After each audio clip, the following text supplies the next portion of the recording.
Hello friends. Did you know that nearly 80% of those who watch my videos aren't subscribed? If you enjoy the content, I'd truly appreciate it if you hit that subscribe button. It helps a lot. Also, don't forget to leave a like and share your thoughts in the comments. Your interaction not only supports the channel's growth, but also helps these stories reach more people. Thank you all for being here. By the way, where are you watching from? Let me know in the comments.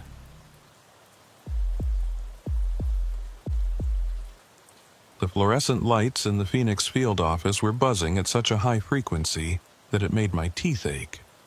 It was 9:47 p.m. on a Tuesday in August, and I was entering the third hour of the longest shift of my career. My name is Agent Nolan Reed, and I've been working the night shift at the FBI's Arizona office for 6 years. Most people don't understand what the night shift does to you. It's not just irregular sleep or your body never quite adjusting to being awake while the rest of the world sleeps. It's the reality becoming increasingly blurred around 3 a.m., as if you're working in a parallel world where normal rules don't apply. 6 years of living in darkness is not a short time.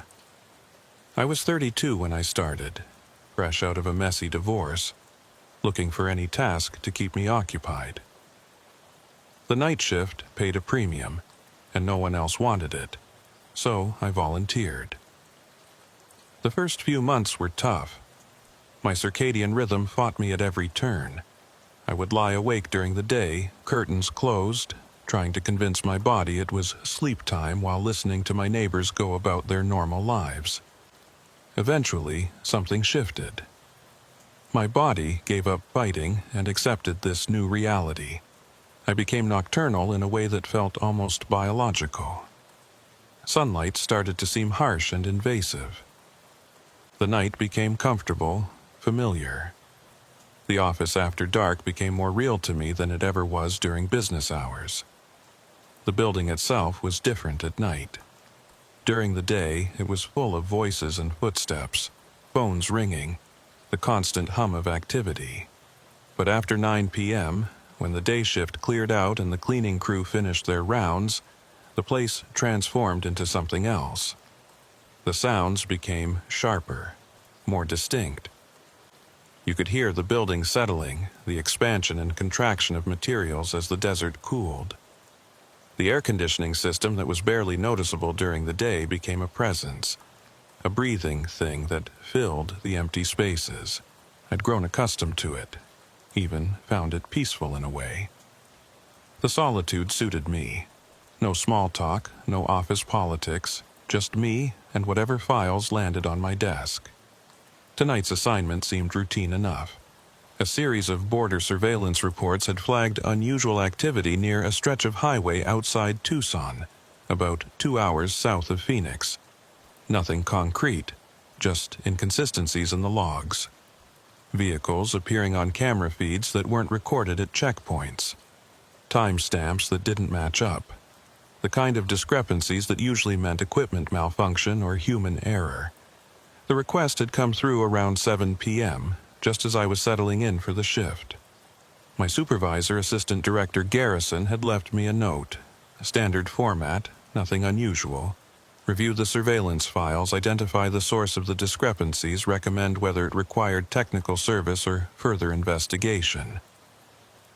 Expected completion. End of shift. Priority. Routine. I was tasked with reviewing the files and writing up a summary for the morning team. Standard administrative work. The kind of thing they gave to night shift agents when there wasn't active field work to be done. It was actually preferable to some of the alternatives. Better than monitoring wiretaps or processing evidence logs. This kind of work let my mind wander while my eyes did the watching. The office was nearly empty. Just me, the security guard making his rounds every hour, and Agent Harris 2 floors up running background checks. Harris and I had an understanding. We'd exchange nods when we passed in the hallway or the break room, maybe comment on the weather or the coffee. But we didn't pry into each other's work. Night shift agents learned to respect the solitude. The security guard was a retired cop named Dalton, not FBI, just contracted security. He was reliable, though, always made his rounds exactly on schedule. You could set your watch by him. Every hour, I'd hear his keys jingling in the hallway, the heavy fall of his footsteps, the squeak of his leather belt. He'd peek into my office, give me a two-finger salute, and continue on. It was comforting in its predictability. The building made sounds at night that you didn't notice during the day. The HVAC system groaned and whispered, pushing air through miles of ductwork. Pipes knocked behind walls as water moved through the plumbing. The elevator occasionally dinged on empty floors, called by ghosts or electrical glitches. Sometimes I'd hear what sounded like footsteps on the floor above me, even though I knew Harris was 2 floors up and Dalton was making his rounds on ground level. I'd learned not to investigate every sound. The building was old, built in the 80s when they were expanding federal presence in Phoenix. It had its quirks: doors that wouldn't stay closed, windows that rattled in their frames when the wind picked up, ceiling tiles that would sometimes drop without warning, victims of age and desert heat. My office was on the 4th floor, corner unit with windows facing east and south. During the day, the view wasn't much, just other office buildings and parking lots. But at night, I could see the city spread out below, a grid of lights that extended to the dark mountains in the distance. I'd watched thunderstorms roll across that view, lightning illuminating the desert in brief, stark flashes. I'd watched dust storms turn the sky orange and swallow the city whole. Tonight was clear. No storms. Just the steady glow of Phoenix after dark. The kind of night where the heat of the day lingered, but the temperature was finally starting to drop into the tolerable range. I opened the first file at 10:15 p.m. Case number AZ Border Surveillance 22847. The report was dated 3 weeks prior, filed by Agent Briggs from the Tucson office. I paused there. The name felt familiar, but I couldn't place it. Briggs. I ran through my mental roster of Tucson agents. We didn't interact much between offices, but I knew most of the names. Briggs didn't ring any bells, but that didn't mean anything. Turnover was high, especially in the southern offices. The border work burned people out. According to his notes, a camera stationed at mile marker 47 on Route 86 had captured a white van traveling westbound at 2:34 a.m. on July 28th. The vehicle had no plates visible, which wasn't unusual for that stretch of road. Plenty of vehicles crossed the border area with missing or obscured plates. Drug runners, human traffickers, or just people who'd rather not be identified. The cameras were there to catch them. What was unusual was that the van appeared on 3 different cameras over the course of 40 minutes, but never appeared at the border checkpoint it should have passed. Route 86 runs east-west across southern Arizona, connecting small towns and cutting through vast stretches of empty desert. We had cameras at strategic points, mostly watching for illegal border activity. The cameras fed into a central monitoring system that was supposed to flag unusual patterns. But the system was old, prone to glitches, and the footage quality was poor at best. I'd reviewed hundreds of these reports over the years. Usually, they were nothing. A camera's timestamp would be wrong, off by hours or even days due to power outages or system updates. Or vehicles would take alternate routes, dirt roads that didn't show up on our coverage maps. Or the checkpoint logs would be incomplete because an agent missed an entry during a busy shift. But something about this one made me pay attention. Maybe it was the detail in Briggs's notes. He'd clearly spent time on this, cross-referencing multiple data sources, checking and rechecking the timeline. This wasn't a cursory review. This was thorough work. I pulled up the camera feeds. The image quality was poor, typical of the equipment we used in remote areas. Budget constraints meant we were working with cameras that were sometimes a decade old. running on solar panels and cellular connections that dropped out regularly. The footage was compressed heavily to save bandwidth, which created artifacts and made details hard to discern. The first video loaded slowly, my computer struggling with the file size despite the compression. The progress bar crept forward in fits and starts. While I waited, I pulled up the technical specifications for the camera model. Standard IR-capable unit, 480p resolution, H.264 compression, maximum 30 frames per second, but usually running at 15 to conserve power. Not great, but better than nothing. When the video finally played, I saw exactly what Briggs had described. A white van, commercial style, probably a Ford E-Series or Chevy Express based on the body proportions. It was moving at a steady speed, maybe 55 or 60 miles per hour, which was normal for that road. The headlights cut through the desert darkness, illuminating the center line and not much else. I watched it pass through the frame. The whole clip was only 12 seconds long. The van entered from the right side of the screen, traveled through the middle, and exited on the left.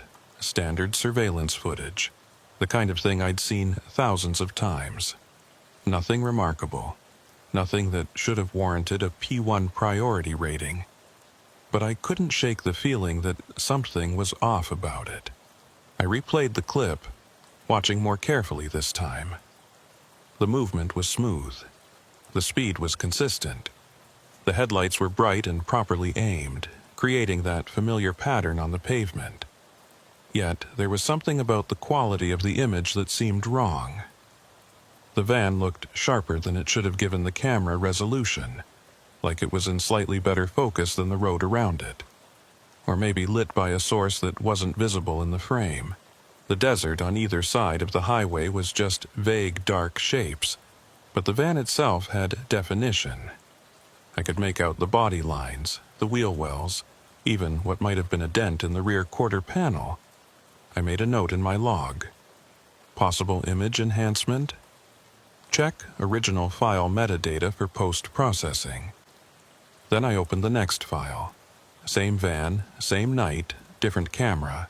This one was positioned 15 miles west of the first sighting, near the junction where Route 86 met a smaller county road. Timestamp read 2:51 a.m. I did the math in my head while the video loaded. 17 minutes to cover 15 miles. On that road, with no traffic and good conditions, that worked out to about 53 miles per hour. Perfectly reasonable. The timeline made sense. No red flags there. The video started playing. Again, the white van, moving with that same steady purpose. I watched it more carefully this time, looking for the same qualities that had bothered me in the first clip. They were there. That same too-sharp focus. That same sense of being separately lit from its environment. And something else I hadn't noticed before, a quality to the motion that seemed almost too smooth. No vibration from the road, no slight wobble in the trajectory. Just perfectly linear movement across the frame. I paused it mid-frame and zoomed in. The pixels broke apart into blocky squares, but I could still see enough to confirm what I was thinking. The van looked identical to the first sighting. Same model, same body style, same color in the IR-tinted footage. Even that dent in the rear quarter panel was in the same place, except when I looked closer at the dent, it wasn't quite the same. The shape was similar, but the angle was different. Like someone had tried to recreate it but got the details slightly wrong. I went back to the first video and zoomed in on the same spot. The dent was there, but shallower, rounder. Definitely different from the second video. Strange, but not impossible. The compression could be distorting the image, or the lighting angle could be creating shadows that looked like dents. I'd seen image artifacts create all sorts of phantom details. I made another note. Vehicle similarities require closer examination. Request higher resolution footage if available. The third sighting was where things shifted from peculiar to genuinely strange, where Briggs's report changed from routine observation to something that had clearly disturbed him. I could see it in the language he used. His earlier notes were clinical, precise, the kind of dry, technical writing we were all trained to produce. But in describing this third sighting, there was a subtle change. He used phrases like unexplained delay and anomalous timestamp variance, and warrants further investigation. Small changes, but in federal report writing, even small changes meant something. The van appeared again at 3:09 a.m., this time on a camera only 8 miles past the second checkpoint. 8 miles should have taken maybe 8 or 9 minutes at highway speed. But the timestamp showed 18 minutes had elapsed, almost exactly double what it should have been. Briggs had noted several possible explanations, working through them systematically. Theory 1. The van stopped somewhere between cameras, but there was nowhere to pull off on that particular stretch of road without being visible to at least one of the overlapping camera fields. He'd checked. I verified his work by pulling up the camera coverage map. He was right. The coverage was nearly complete in that section. Theory 2. The camera timestamp was wrong, but the cameras were all synchronized to GPS time signals and checked automatically every 6 hours. The system log showed no errors or warnings for that camera on that date. Theory 3.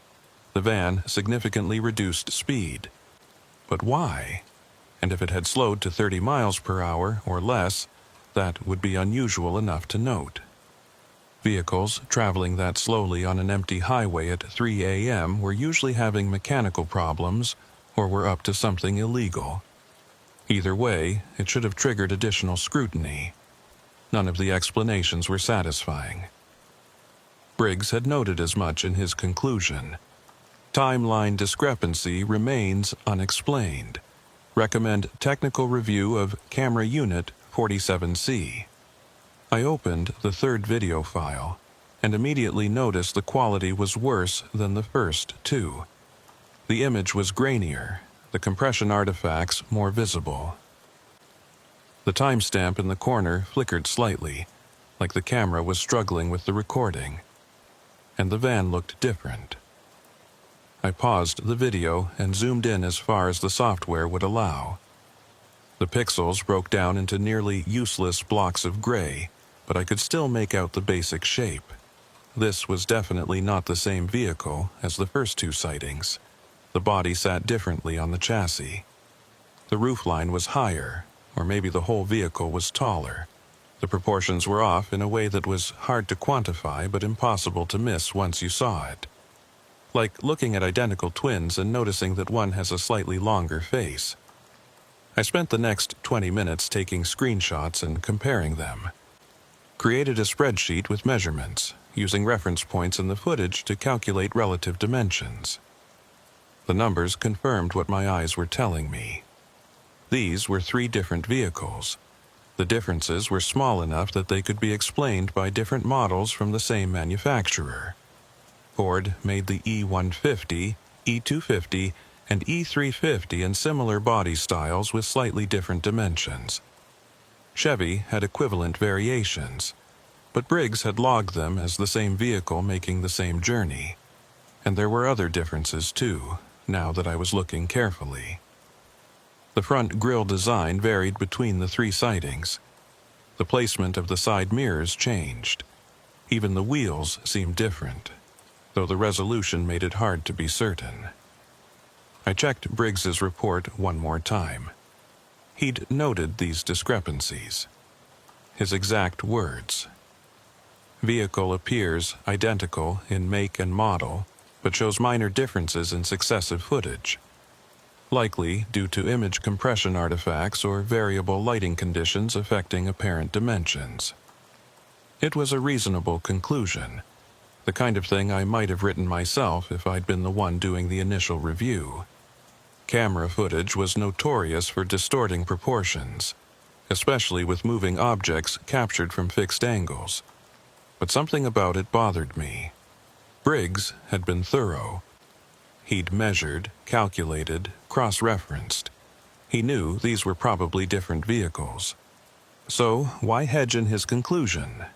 Why suggest compression artifacts when his own data contradicted that explanation?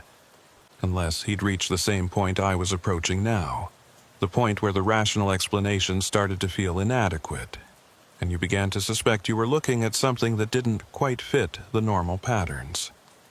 I opened the next file in the sequence, trying to push past the discomfort.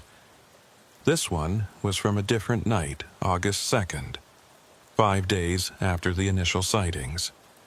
The camera was positioned near the town of Y, Arizona, one of those places that shouldn't exist but somehow does anyway.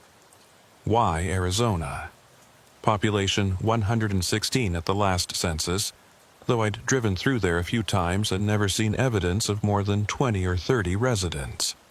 The town sits at the Y-shaped junction of Route 85 and Route 86, about 45 miles north of the Mexican border.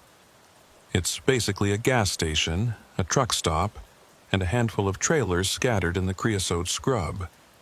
The kind of place you pass through on your way to somewhere else, assuming you're going anywhere at all. We had a camera there covering the intersection. It was one of our better units, installed 2 years ago as part of a border security upgrade. Higher resolution, better low-light performance, more reliable connection.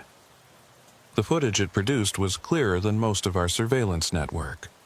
The report was filed by Agent Briggs, August 3rd, reviewing footage from the night before. Another white van, appearing on multiple cameras with no corresponding checkpoint records. The timeline showed the same pattern of unexplained delays and impossible travel speeds. I pulled up the footage. The timestamp read 3:17 a.m. The intersection was empty except for the van, which appeared from the east and turned north onto Route 85. The movement was smooth, controlled. The driver knew where they were going. The video quality was noticeably better. I could make out details that were invisible in the earlier footage. The van was definitely a Ford E-Series based on the distinctive front-end design. White paint, clean enough to suggest it was relatively well maintained. The windows were tinted, darker than Arizona law technically allowed, but that wasn't unusual for this area. People valued privacy. I watched the van make the turn and disappear north. The whole clip lasted maybe 15 seconds. Normal traffic movement, nothing suspicious. Except, I rewound and watched it again. Something about the motion had caught my attention, a detail my subconscious had flagged before my conscious mind could process it. There it was. At the moment of the turn, just a brief flash, but definitely there. A reflection in the van's rear window. Light from inside the vehicle, illuminating something. A face maybe, or a hand. Gone, too quickly to be sure, but enough to know the van wasn't empty. I made a note. Possible occupants visible in Y intersection footage, timestamp 3:17:23. Then I noticed something else. In the corner of the frame, barely visible, was another vehicle, parked on the shoulder about 100 yards past the intersection. I zoomed in, but the resolution at that distance was too poor to make out details. Just a dark shape that could have been a car or truck or van. I scrubbed through the footage before and after the white van's appearance. The parked vehicle was there the whole time, motionless. It didn't move when the van passed. Didn't turn on lights or show any sign of activity. Probably nothing. Someone with car trouble, or a trucker taking a rest break, or a border patrol unit watching the intersection. All normal explanations. But I flagged it anyway. Added it to my growing list of small anomalies that individually meant nothing but collectively suggested a pattern I couldn't quite see yet. Over the next 3 hours, I went through every file in the case folder methodically, taking detailed notes on each one. The office grew quieter as the night deepened. Even the building's ambient sounds seemed to fade, as if the structure itself was holding its breath. There were 14 reports in total, spanning 6 weeks from July 28th through August 19th. All of them described white vans appearing on surveillance cameras scattered across southern Arizona, all filed by Agent Marcus Briggs from the Tucson office, all flagged as equipment inconsistencies or logging errors. But as I worked through them chronologically, a pattern emerged. Report 1, July 28th. 3 camera sightings between 2:34 a.m. and 3:09 a.m. Route 86 corridor. Timeline anomalies and vehicle inconsistencies noted. Report 2, August 2nd. 2 sightings, 3:17 a.m. and 3:41 a.m. Y intersection and north on Route 85. No checkpoint record despite direct path. Report 3, August 4th. 4 sightings across 3 hours. This was the first one that really caught my attention because the timestamps overlapped. A white van appeared on a camera near Ajo at 2:47 a.m. At the exact same moment, 2:47 a.m., another white van appeared on a camera near Lukeville, 63 miles away. I rechecked the timestamps multiple times. They were identical down to the second. Both cameras were properly synchronized. Both showed white vans, similar but not identical based on the visible details. Briggs had noted this in his report. His language was more cautious here. Timestamp synchronization error likely. Recommend system-wide time calibration check. But the system logs showed no errors. The cameras were synchronized automatically via GPS. They'd both checked in properly at 2:00 a.m. and shown no drift. I sat back and stared at the dual screenshots I'd pulled up. 2 vans, 63 miles apart, same moment in time. Impossible if they were the same vehicle. Possible if they were different vehicles, but that opened up questions about why they were moving in such similar patterns. Report 4. August 7th, single sighting, but unusual. The van appeared on a camera and then appeared on the same camera 45 minutes later, traveling in the opposite direction. The timeline suggested it would have had to travel approximately 90 miles in that time, turn around, and come back. Nothing wrong with that per se, except there was nowhere to turn around in that 90-mile stretch. The road was straight, and the few access points were covered by other cameras. None of them showed the van. Report 5, August 9th. This one chilled me for reasons I couldn't fully articulate. 3 cameras, 3 sightings, all at 2:47 a.m. Different locations, same timestamp, same minute, same second, and Briggs's notes had changed again. Less hedging now. More direct. Equipment failure cannot account for observed pattern. Recommend field investigation. The rest of the reports continued the pattern. White vans appearing in impossible sequences, at impossible times, with timeline gaps that made no sense. And every report showed signs of Briggs becoming more concerned, more insistent that this required follow-up. Report 14, the most recent, dated August 22nd, was different from the others. The language was terse, almost urgent. Subject vehicle observed at ML47 at 0247 hours. Pattern continues. Request immediate supervisory review and authorization for field deployment. ML47. Mile marker 47. Where the whole thing had started. I checked the calendar. August 22nd was yesterday. If Briggs had filed this report yesterday, he might still be working the case today. I could call him directly, get his take on what was happening, but first I needed to understand what I was looking at. I pulled up a map of southern Arizona and began plotting every camera location where a van had been spotted. I used different colored pins for different dates, trying to visualize the pattern. What emerged was strange. The sightings weren't random, but they also didn't follow any logical route. A van would appear near the border, then 60 miles north, then back south but 50 miles east. No pattern that suggested actual travel or purposeful movement from point A to point B. Except, I zoomed out, looking at the overall distribution rather than the individual points. When I connected them chronologically, they didn't form a route. But when I connected all the points without regard to timeline, something else appeared. A shape, rough, irregular, but definitely intentional. The camera locations, when connected, created an approximate circle. About 80 miles in diameter, centered on a point in the desert between Y and Ajo. I zoomed in on the center point. According to the satellite imagery, there was nothing there. Just empty Sonoran desert. Creosote bushes, saguaro cacti, scattered rock formations. Not even a dirt road visible in the high-resolution photos. But we had to have some camera coverage of that area. It was too close to the border not to. I pulled up the camera network map and searched. There was one camera.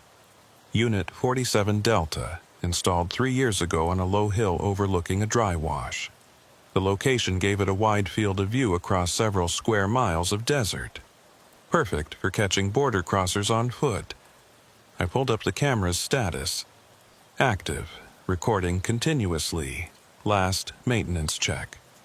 July 15th, all systems normal. I accessed the live feed. The camera took a moment to connect, then displayed a view of desert landscape barely visible in the IR illumination. Nothing moving, just rocks and vegetation. I checked if there was any archived footage from the dates when the vans were spotted. The camera stored rolling 30-day coverage before old files were deleted to save space. I pulled up August 4th, the night when 2 vans appeared simultaneously in different locations. Started at midnight and scrubbed through at 4x speed. Nothing. Empty desert. A coyote crossed through the frame at 1:17 a.m. Some birds took flight around 4:30 a.m., startled by something off camera. I tried August 9th, same thing. Hours of nothing. Then I tried yesterday, August 22nd. The night Briggs filed his final report. Started at 2 o'clock a.m. and watched at normal speed. At 2:47 a.m., something appeared in the frame. Not the van. Something else. A light. Small, dim, barely visible even in the IR. It appeared in the middle distance near what looked like a rock formation. It pulsed once, twice, 3 times, then went dark. I rewound and watched it again. The light was definitely there. Too bright to be a reflection, too distinct to be an artifact. Someone or something was out there with a light source. I checked our patrol logs. No FBI units in that area on that date. No border patrol activity reported. Nothing that should explain a light in the middle of nowhere at 2:47 in the morning. I was making a note to flag this for follow-up when I noticed something else about the footage. After the light disappeared, there was a period of maybe 30 seconds where the camera's IR illumination seemed to dim. Not fail completely, just fade slightly, as if something was draining power from the system. Then it returned to normal.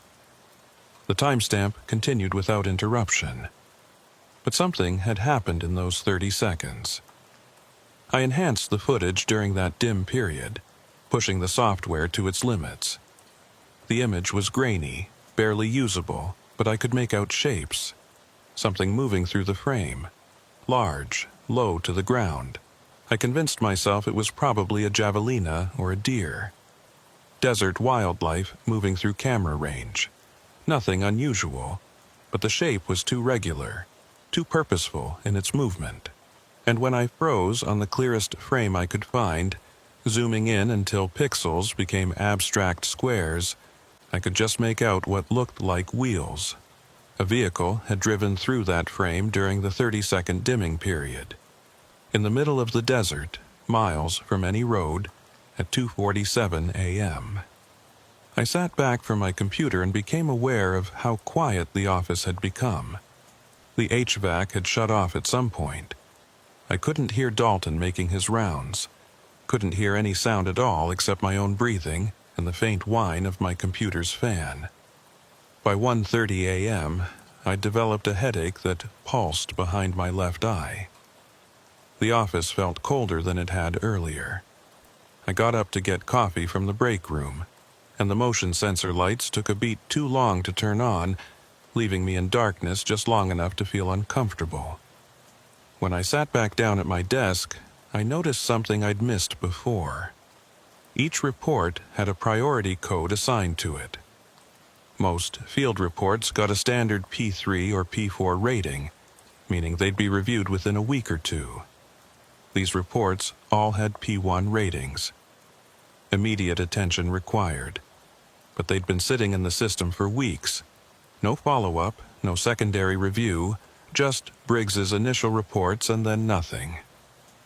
I decided to call the Tucson office. Agent Briggs would probably be off duty at this hour, but I could leave a message or talk to whoever was on night watch down there. The phone rang 6 times before someone picked up. Tucson field office, Agent Wyatt speaking. "Hey, this is Agent Reed up in Phoenix. I'm doing a review on some border surveillance reports filed by one of your guys, Agent Briggs. He around?" There was a pause, long enough that I thought the line had dropped. "Hello?" "Yeah, I'm here," Wyatt said. His voice had changed. "Careful now. Can I ask what this is regarding?" "Just some follow-up questions on case AZ Border Surveillance 2847. Nothing urgent. I can call back during business hours if..." "There's no Agent Briggs at this office," Wyatt interrupted. I looked at the report on my screen. Filed by Field Agent Marcus Briggs, Tucson Division. "The reports are in the system," I said. 14 of them, all signed by Briggs. Another pause. "What's your employee ID, Agent Reed?" I gave it to him. I heard typing on the other end. "Okay," Wyatt said finally. "I'm showing you're assigned to administrative review tonight, that's correct?" "Yes." "And you're looking at border surveillance files from July and August?" "That's right." "I'm going to need you to do something for me," Wyatt said. His tone was professional, but there was an edge to it I didn't like. "I need you to close those files and document that you've completed your review. Mark them as equipment malfunction, archive them, and move on to your next assignment." "I don't understand. If there's no Agent Briggs, who filed these reports?" "I can't discuss that over an unsecured line. Just close the files, Agent Reed. This isn't your case." "Then whose case is it?" Wyatt was quiet for a moment. When he spoke again, his voice was lower. "Do you know what you're looking at in those videos? The actual content. White vans, unidentified vehicles near the border. Did you count them?" I hadn't. I'd been focused on the discrepancies, the timestamps, the missing checkpoint records. "How many vans are there across all 14 reports?" Wyatt asked. I pulled up the files and started counting. Each report documented between 1 and 3 sightings, some on the same night, some on different nights. "I'm seeing about 28 total sightings," I said. "Now, count the unique vehicles, not the sightings, the actual different vans." I went back through the screenshots I'd taken, started comparing them. The grills, the mirrors, the body shapes, the wheel configurations. 5 minutes later, I had my answer. "1," I said quietly. "It's the same van in every video." "Now you understand why you need to close those files," Wyatt said. "No, I really don't. If it's the same vehicle appearing repeatedly..." "It's not appearing repeatedly," Wyatt cut me off. "It's appearing simultaneously. Different cameras, same timestamps. Check the 3rd and 7th reports." I pulled them up. August 4th, camera near Ajo. Timestamp 2:47 a.m. Camera near Lukeville. Timestamp 2:47 a.m. The cameras were 63 miles apart. The same white van was on both cameras at the exact same moment. That's impossible, I said. Yes, Wyatt agreed. It is, which is why we don't investigate it. Close the files, Agent Reed. He hung up before I could respond. I sat there staring at my screen, the phone still pressed to my ear. The dial tone buzzed like an insect. Outside my office window, Phoenix sprawled in all directions, a grid of lights against the dark desert. Somewhere out there, on empty highways and forgotten roads, a white van that shouldn't exist was driving through the Arizona night, and I was supposed to pretend I'd never seen it. I put the phone down and looked at the clock. 2:03 a.m. The worst hours were still ahead. I should have closed the files like Wyatt told me to. I should have archived them and moved on to the next assignment. That would have been the smart thing to do, the safe thing. Instead, I opened the raw footage directory and started downloading every video file associated with the case. By 2:45 a.m., I had 47 video files saved to my local drive, and a headache that had migrated from behind my left eye to encompass my entire skull. The office had gotten quieter, if that was possible. Even the HVAC seemed to be holding its breath. The temperature had dropped several degrees, enough that I'd put on the jacket I kept draped over my chair. I'd started a fresh pot of coffee an hour ago, but when I went to pour a cup, I found the pot cold, not lukewarm. Actually cold, like the heating element had been off for hours instead of minutes. I dumped it down the sink and started over, watching to make sure the machine actually heated this time. While the coffee brewed, I stood by the window and looked out at Phoenix. From the 4th floor, I could see a good portion of the downtown area. At this hour, the city was mostly dark except for streetlights and the occasional lit window in one of the office buildings. The traffic signals cycled through their patterns for nobody. A few cars moved on the distant freeways, their headlights like slow-moving stars. I thought about the white vans, driving through the desert night on cameras that couldn't quite capture them properly. Appearing in multiple places at impossible times. Being somewhere they shouldn't be. Doing something I couldn't quite figure out. The coffee maker beeped. I poured a cup and returned to my desk, determined to find the explanation buried in all this data. I began watching the videos in chronological order again, this time taking even more detailed notes. Vehicle position, speed, timestamps, camera locations, weather conditions visible in the footage, visible features on the van, any other vehicles or activity in frame, anything that might explain what I was seeing. The first anomaly I'd noticed earlier became even more pronounced with systematic review. The van always appeared between 2:00 a.m. and 4:00 a.m. Not just usually. Always. Every single sighting fell within that 2-hour window. I pulled up statistics on border traffic patterns. That time frame was actually one of the slower periods for illegal crossings. Most smuggling activity happened either just after dark, when the heat was tolerable but before the night shift had fully settled in, or just before dawn when border agents were tired and the darkness was starting to fade.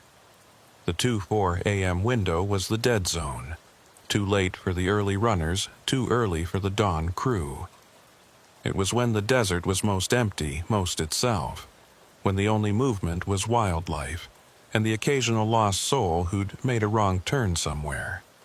So, why would someone choose that window to move a van, or multiple vans, through our surveillance network? It would actually draw more attention because there was less traffic to blend with. Unless that was the point. Unless whoever was driving these vans wanted to be seen on camera but didn't want to be caught at checkpoints. Which made no sense at all. The second anomaly I'd noted earlier also became clearer with closer examination. The route the vans took, if you could call it a route, formed no logical pattern for actual travel. I'd already mapped it, seen the rough circle the camera locations created. But now I went deeper, trying to understand the sequence. The vans didn't spiral inward or outward, didn't move clockwise or counterclockwise around the circle. The sequence seemed almost random, jumping from one side of the pattern to the other with no regard for efficiency or purpose. Except it wasn't random. When I numbered the sightings in chronological order and looked for mathematical patterns, I found something. The sequence followed a Fibonacci spiral, or something close to it.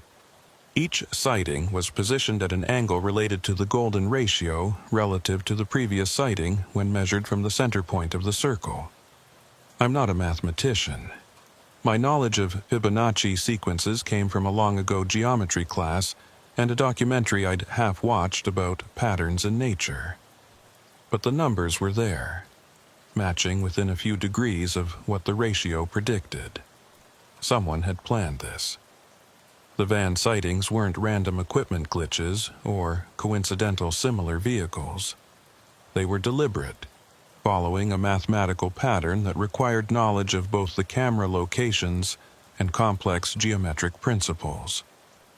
I was processing this, trying to figure out what it meant, when I noticed something else about my coffee. I'd poured it maybe 10 minutes ago, added cream, watched the steam rise while I reviewed my notes. Now it was cold again. The ceramic mug was ice cold against my palm, cold enough that condensation had formed on the outside. I looked at the clock on my computer. 2:47 a.m. Then I looked at my watch. It showed 2:33 a.m. I looked back at the computer. Still 2:47 a.m. I waited, counting seconds in my head. 1 Mississippi, 2 Mississippi, up to 60. The computer clock didn't change. My watch advanced to 2:34 a.m. I refreshed the time display on my computer. It reset to 2:47 a.m. Something was wrong with the system. Had to be. A glitch in the network time synchronization, making the clock stick on a particular time. Except 2:47 was the same time that appeared in so many of the van sightings. The same timestamp that kept repeating across different dates and locations. I opened the system settings and checked the time source. Everything looked normal. The computer was synchronized to the federal time server, showed a stable connection, reported no errors. But the clock on my screen still showed 2:47 a.m. frozen, refusing to advance. I got up from my desk, suddenly needing to move, to do something physical to break the static feeling that had settled over the office. I walked to the hallway, thinking I'd find Dalton on his rounds, ask him if he'd noticed anything strange with the building systems. The hallway was empty. The fluorescent lights created pools of harsh white separated by stretches of shadow.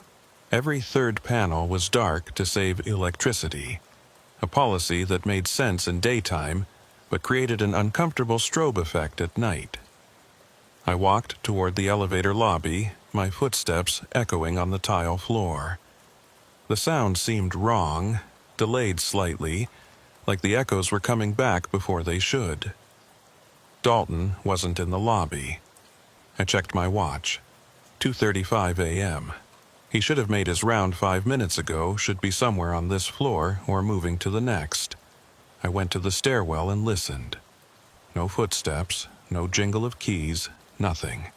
The building felt completely empty except for me. I climbed the stairs to the 6th floor, where Harris was supposed to be working background checks. The door to his office was closed. I knocked. No answer. I tried the handle.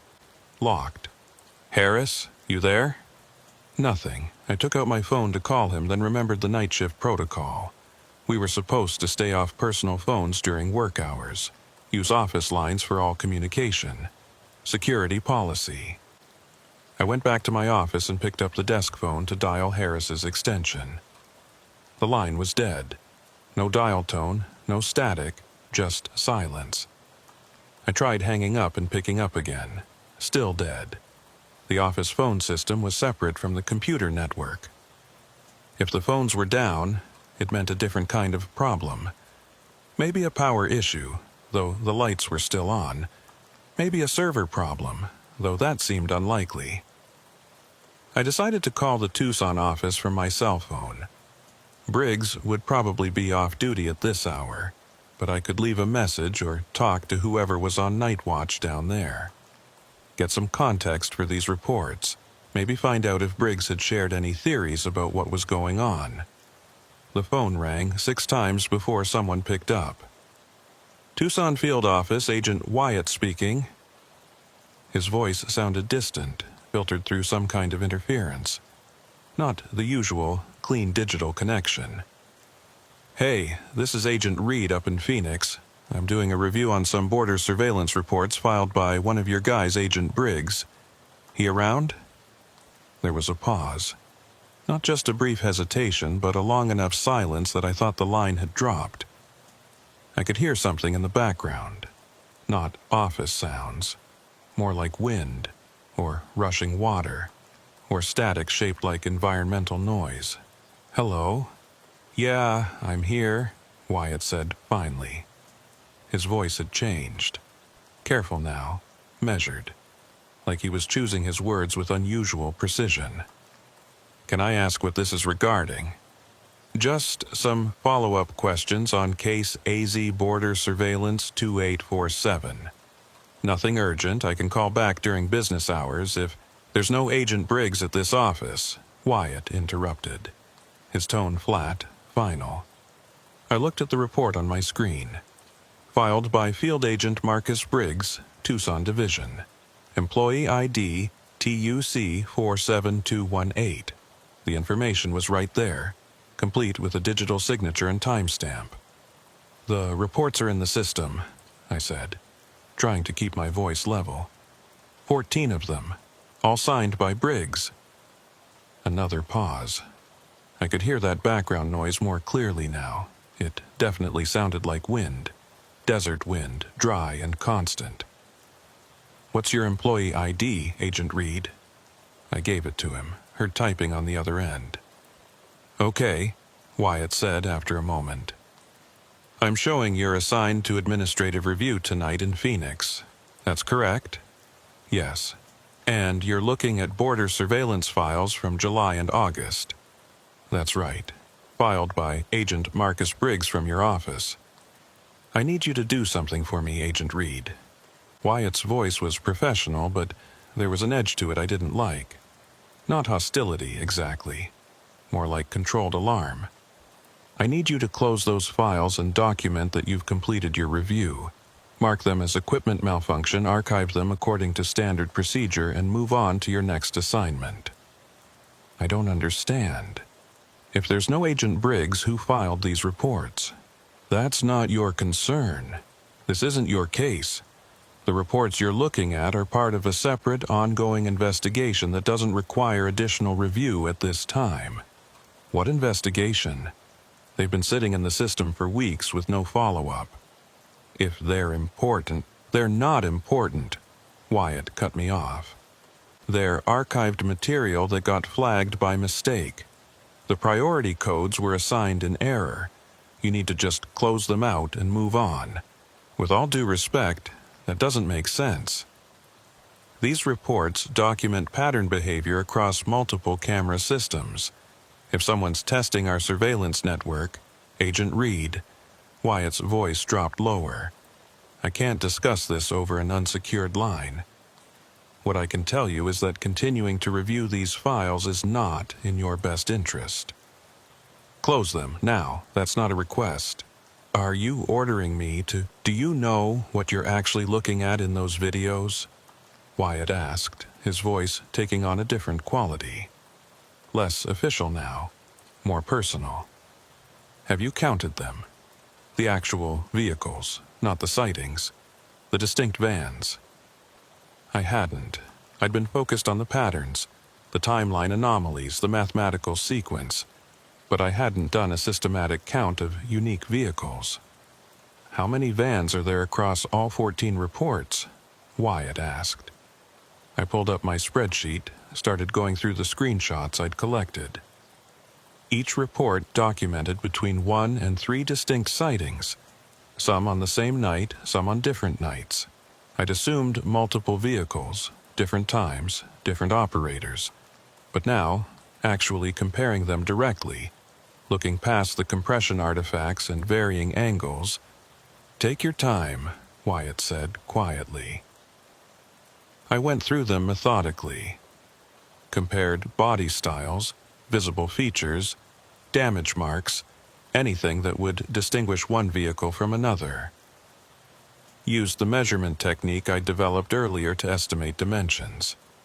5 minutes later, I had my answer. 1, I said quietly. It's the same van in every video. Now you understand why you need to close those files, Wyatt said. No, I really don't.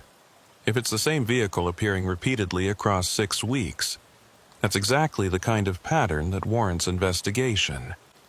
If someone's running the same van through our surveillance network, it's not appearing repeatedly. Wyatt cut me off. His voice had changed again, taking on a tone I'd never heard in a professional conversation. Not quite fear, but something close to it. Resignation, maybe. It's appearing simultaneously. Different cameras, same timestamps. Check the 3rd and 7th reports, August 4th. I pulled them up with a growing sense of dread. August 4th, Report 3 and Report 7 in my chronological sequence. Camera near Ajo, timestamp 2:47:18 a.m. White van traveling westbound. Camera near Lukeville, timestamp 2:47:18 a.m. White van traveling northbound. The cameras were 63 miles apart. Different roads, different directions, but the same moment in time down to the second. And when I compared the screenshots, accounting for angle and distance and lighting, they showed the same vehicle, the same dent in the rear quarter panel, the same scuff mark on the front bumper, the same pattern of road dirt on the lower body panels. One van, 2 places, same instant. That's impossible, I said, but my voice sounded distant even to myself. Yes, Wyatt agreed. It is, which is why we don't investigate it, which is why those files got flagged P1 Archive instead of P1 Investigate. They're meant to be seen and then forgotten. Not studied, not analyzed. Certainly not discussed over phone lines at 3 in the morning. How is that possible? I asked, even though I knew he couldn't answer that question in any satisfying way. It's not, he said simply. That's the point. None of this is possible, so the only rational response is to pretend it isn't happening. Close the files, Agent Reed. Delete any copies you've made. Go home when your shift ends and never think about this again. And if I don't, then you end up like Briggs, Wyatt said, his voice dropping to barely above a whisper. Or worse. What happened to Briggs? I asked, though part of me didn't want to know the answer. Wyatt was quiet for a long moment. When he spoke again, his voice was heavy. 3 months ago, Marcus Briggs was a night shift agent just like you. Good agent. Thorough. Maybe too thorough. He got assigned to review the same files you're looking at now. He called me just like you did. I told him to close the files. He didn't listen. And he went to mile marker 47. Wanted to see for himself, understand what was happening. We found his vehicle the next morning.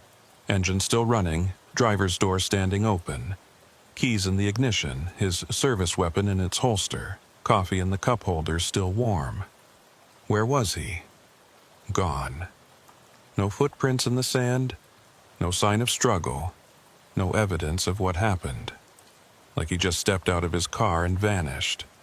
That's not possible. No, it's not. Just like those vans aren't possible. But here we are. You're telling me the Bureau just covered it up? Classified him as missing and moved on?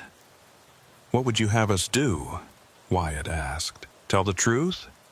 Agent vanished while investigating impossible vehicle that appears in multiple places simultaneously. Write that report and see how long you keep your badge. So you just, what?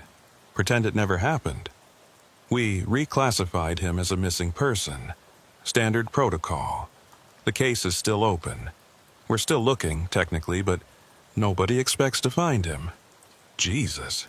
He kept filing reports after he disappeared, Wyatt said, his voice barely audible now.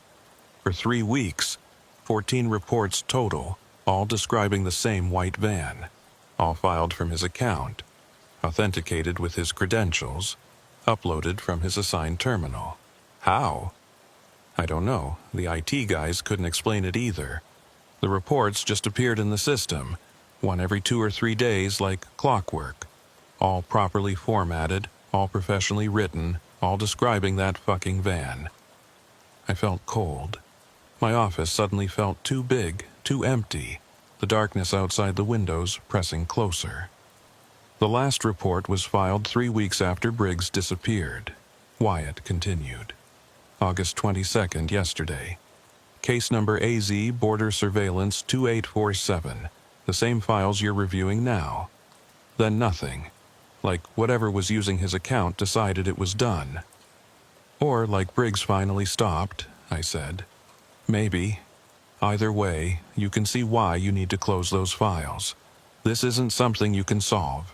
It's not something any of us can solve. The best we can do is document it and move on.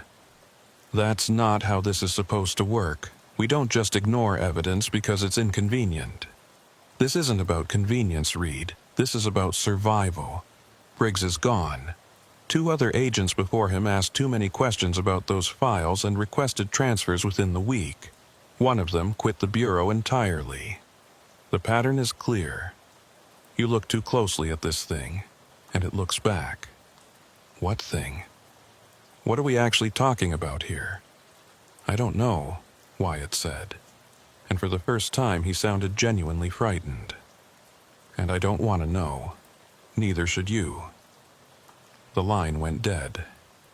I sat there holding the phone, listening to the silence. No dial tone, no static. Just nothing. Like the connection had never existed. I looked at my computer screen.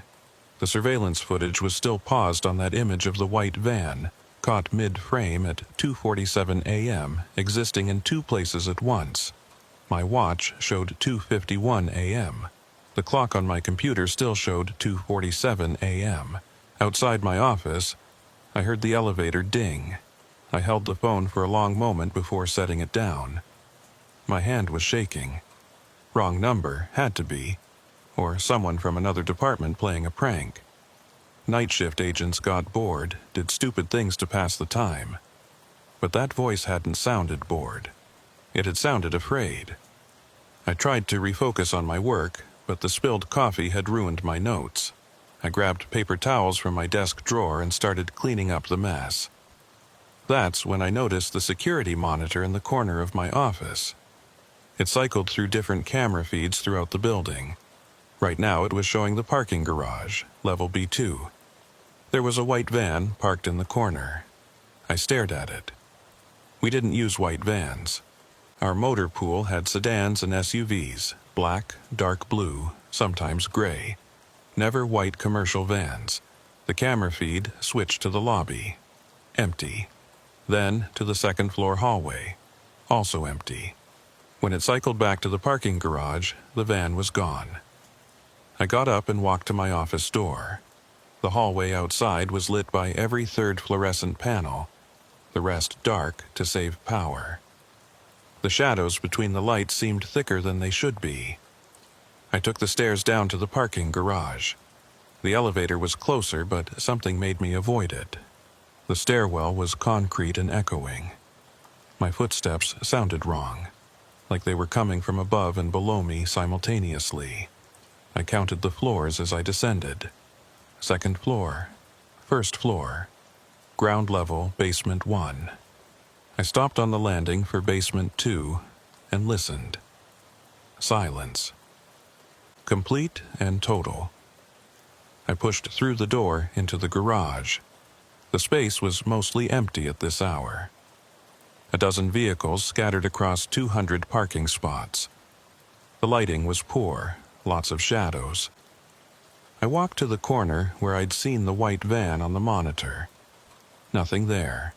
Just an empty space marked with fading yellow lines. I was turning to leave when I noticed the oil stain. Fresh oil, still wet, in the exact shape of where a vehicle had been parked. I crouched down and touched it. The oil was warm. A door slammed somewhere in the garage. The sound echoed, impossible to locate. "Security?" I called out. No answer. I stood up slowly, looked around. All the vehicles I could see were FBI units, sedans, SUVs, no vans. Another sound, closer this time. Footsteps on concrete. "This is Agent Reed. Identify yourself." The footsteps stopped.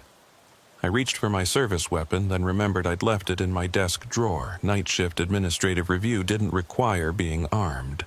Stupid policy. I was starting to regret every decision that had led me to this moment. "I'm a federal agent," I said, my voice echoing. "Come out where I can see you." Nothing. I backed toward the stairwell door, keeping my eyes on the shadows between the parked cars. Something was moving there. I couldn't see it directly, but I could sense the motion. Like when you notice a spider in your peripheral vision. I hit the door and went through, taking the stairs 2 at a time back up to my floor. When I got back to my office, I was breathing hard. I locked the door behind me, which wasn't standard procedure but felt necessary. The security monitor was showing the parking garage again. All the vehicles were where they should be. No white van, no movement. I sat down at my desk and forced myself to think rationally. Lack of sleep, too much coffee. The mind playing tricks in the dead hours of night. That's all this was. But the oil stain had been real, fresh and warm. I looked at the clock. 3:33 a.m. I had 4.5 hours until my shift ended. Until daylight. Until other people arrived and reality felt solid again. I turned back to my computer. The video files were still there, waiting. Against every instinct telling me to stop, I opened the next one. The sun would rise at 5:47 a.m. according to my phone. That was 2 hours and 14 minutes away. I'd stopped trusting the clock on my computer. The numbers moved, but they didn't feel right. Sometimes minutes passed too quickly. Sometimes they stretched like taffy. I'd watched 32 videos now.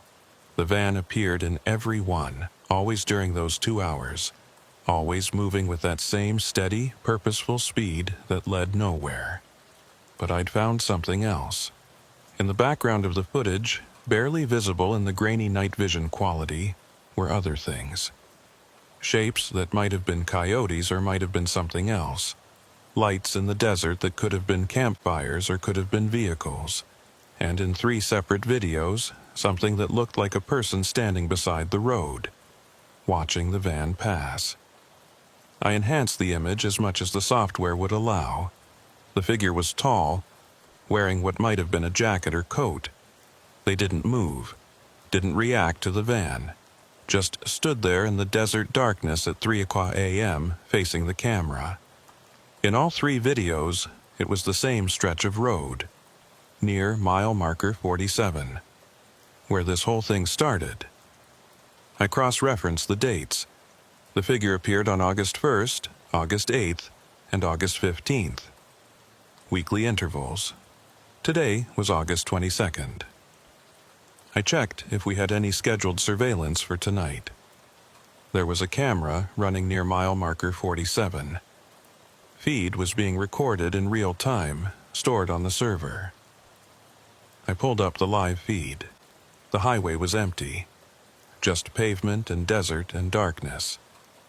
The timestamp in the corner read 3:51 a.m. I watched for 5 minutes. Nothing. just a static shot of an empty road. Then I noticed something wrong with the timestamp. It was moving backwards. 3:51 a.m. became 3:50 a.m., then 3:49 a.m. I checked my computer clock. 3:53 a.m. The live feed was running in reverse. I refreshed the feed. The timestamp corrected itself. 3:53 a.m. The highway was no longer empty. The white van was there, parked on the shoulder, about 50 yards from the camera. The headlights were on, pointing toward the lens. I leaned closer to my screen. There was someone standing beside the van. Tall figure, dark clothing. The same figure from the archived footage. As I watched, the figure raised one arm and pointed directly at the camera. My desk phone rang. I didn't want to answer it, but I picked it up anyway. "Reed? You're still watching." The same male voice from before, clearer now. "Who is this? You should have closed the files. How did you get this number?" "The same way I got every number, the same way I know you're alone on the 4th floor, the same way I know you downloaded the footage to your personal drive." I looked around my office. No cameras that I could see. But that didn't mean anything. "What do you want?" "I want you to understand something, Agent Reed. Those files were flagged P1 not because they needed attention. They were flagged P1 to quarantine them, to make sure only specific people could access them, people who knew not to look too closely." "You're saying this is classified?" "I'm saying this is irrelevant. The van isn't real. The footage isn't real. None of it matters because it doesn't exist in any way that you can act on. That's not how reality works. Isn't it? How many times have you checked the time in the last hour? How many times did it match what you expected?" I looked at my computer clock. 4:17 a.m. I looked at my phone. 3:58 a.m. I looked at my watch. 3:33 a.m. "Stop," I said. "I'm not doing anything. This is what happens when you look too closely at things that don't want to be seen. The pattern breaks down, time gets confused. You start to notice the edges where reality doesn't quite fit together properly. This is insane." "Yes, it is. And if you keep going, it gets worse. Do you want to know what happened to Agent Briggs?" "There is no Agent Briggs." "There was. 3 months ago, he was on night shift too. Reviewed the same files you're looking at now. He called me, just like you did. I told him to close the files. He didn't listen." "What happened to him?" The voice was quiet for a long moment. "He went to mile marker 47. Wanted to see for himself. They found his vehicle the next morning. Engine running, driver's door open. No sign of him, no footprints in the sand, nothing." "You're lying. Check the employment records. Marcus Briggs, hired February 2024. Terminated status changed to missing person July 14th. I pulled up the personnel database, typed in the name. The file existed. Photo ID showed a man in his 30s, brown hair, standard FBI field agent. Status, MP, missing person. Last known location, State Route 86, mile marker 47. "He's still missing," the voice said. "But his reports kept appearing in the system for 3 weeks after he disappeared. 14 reports, all filed from his account, all describing the same white van." I was having trouble breathing properly. The office felt smaller. "How is that possible?" "It's not. That's the point. None of this is possible, so the only rational response is to pretend it isn't happening. Close the files. Delete your copies. Go home when your shift ends and never think about this again. And if I don't, then you end up like Briggs or worse." "What's worse?" The voice dropped to almost a whisper. "Understanding what you're actually looking at." The line went dead. I sat there holding the phone, listening to the dial tone. Outside my window, Phoenix was still dark, but there was a faint lightening on the eastern horizon. Dawn was coming. I looked back at my screen. The live feed from mile marker 47 was still up. The van was gone. The highway was empty again. But something had changed. There was writing on the pavement. White letters spray-painted across both lanes. I zoomed in as far as the camera would allow. The message was simple. Stop looking. Nolan, my name. On a highway 60 miles from Phoenix. Written in the last few minutes. I checked the footage timeline. Scrubbed backward through the recording. The writing had always been there. Even in footage from an hour ago. 2 hours ago. Yesterday. It had always been there, and I'd just never noticed. I was shutting down my computer when I heard the elevator ding at the end of the hall. At 4 o'clock a.m., nobody should be arriving. The morning shift didn't start until 7 o'clock. I went to my office door and looked through the small window. The hallway was empty. The elevator doors were closed, but I could hear footsteps. Coming closer. I locked my door and stepped back. The footsteps stopped right outside. A shadow appeared in the gap under the door. Someone was standing there. Agent Reed. A woman's voice. Not the man from the phone. I need you to open the door. Identify yourself. My name is Agent Lisa Dalton. I'm with Internal Affairs.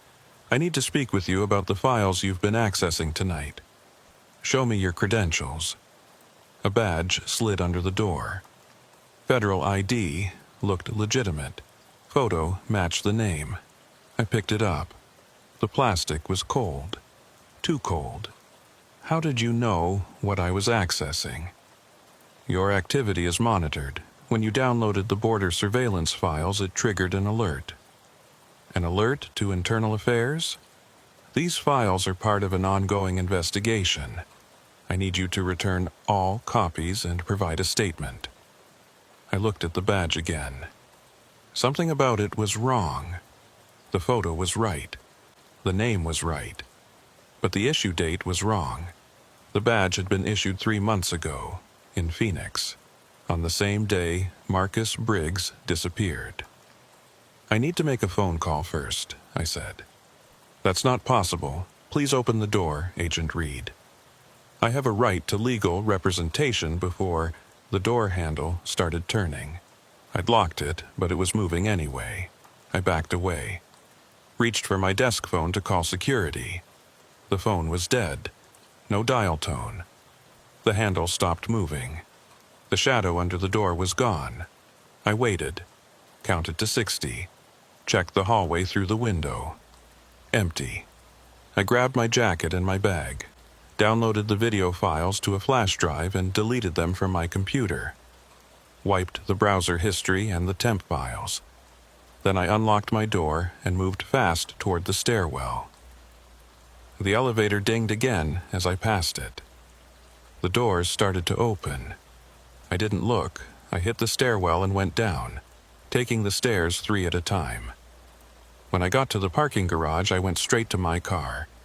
Started it, drove up the ramp and out into the Phoenix night. The security guard at the gate waved me through without looking up. I drove north on I-17, putting distance between myself and the office. The sky was getting lighter. 10 minutes to sunrise. My phone buzzed. Text message from an unknown number. You can't outrun what you've already seen.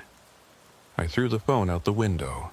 At 5:47 a.m., the sun came up over the desert. The world became solid and real again. I pulled into a diner parking lot and sat there, engine running, trying to convince myself I'd imagined all of it. But I had the flash drive in my pocket. The videos were real, and somewhere out there on the empty highways of southern Arizona, a white van that shouldn't exist was still driving through the night. I didn't go home. Home felt like a place where I'd be expected, and being expected felt dangerous.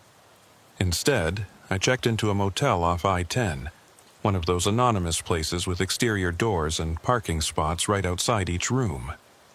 I paid cash, gave a fake name. The clerk didn't care. The room smelled like cigarette smoke masked by industrial cleaner. I locked the door, put the chain on, and sat on the bed with the flash drive in my hand. I should have destroyed it, thrown it into a dumpster, or melted it with a lighter. Instead, I plugged it into my personal laptop.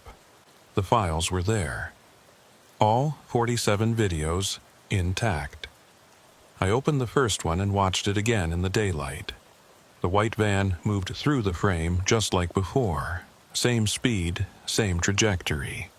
Nothing remarkable about it except that it shouldn't exist in the places and times it appeared.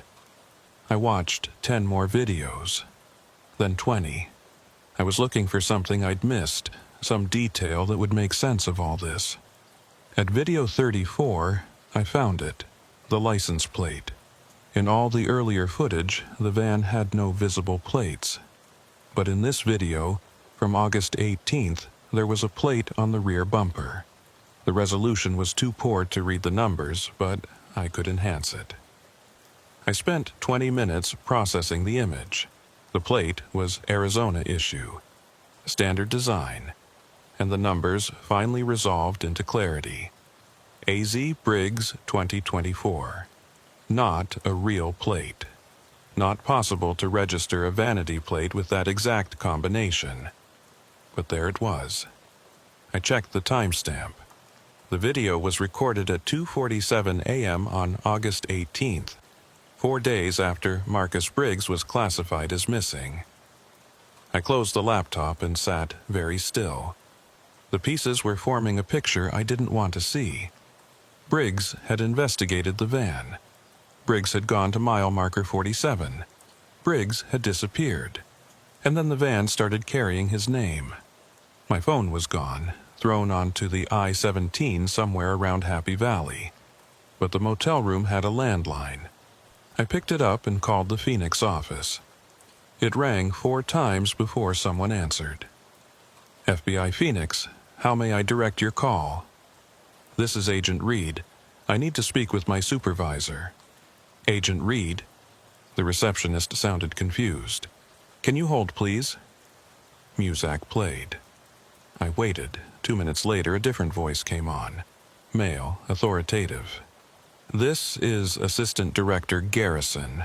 Who am I speaking with? Agent Nolan Reed, sir. Badge number. I know who you are, Agent Reed. Where are you? I'd rather not say, sir. I need to report. You need to come in immediately. You left your post without authorization. You removed classified materials from a secure facility. Do you understand the severity of what you've done?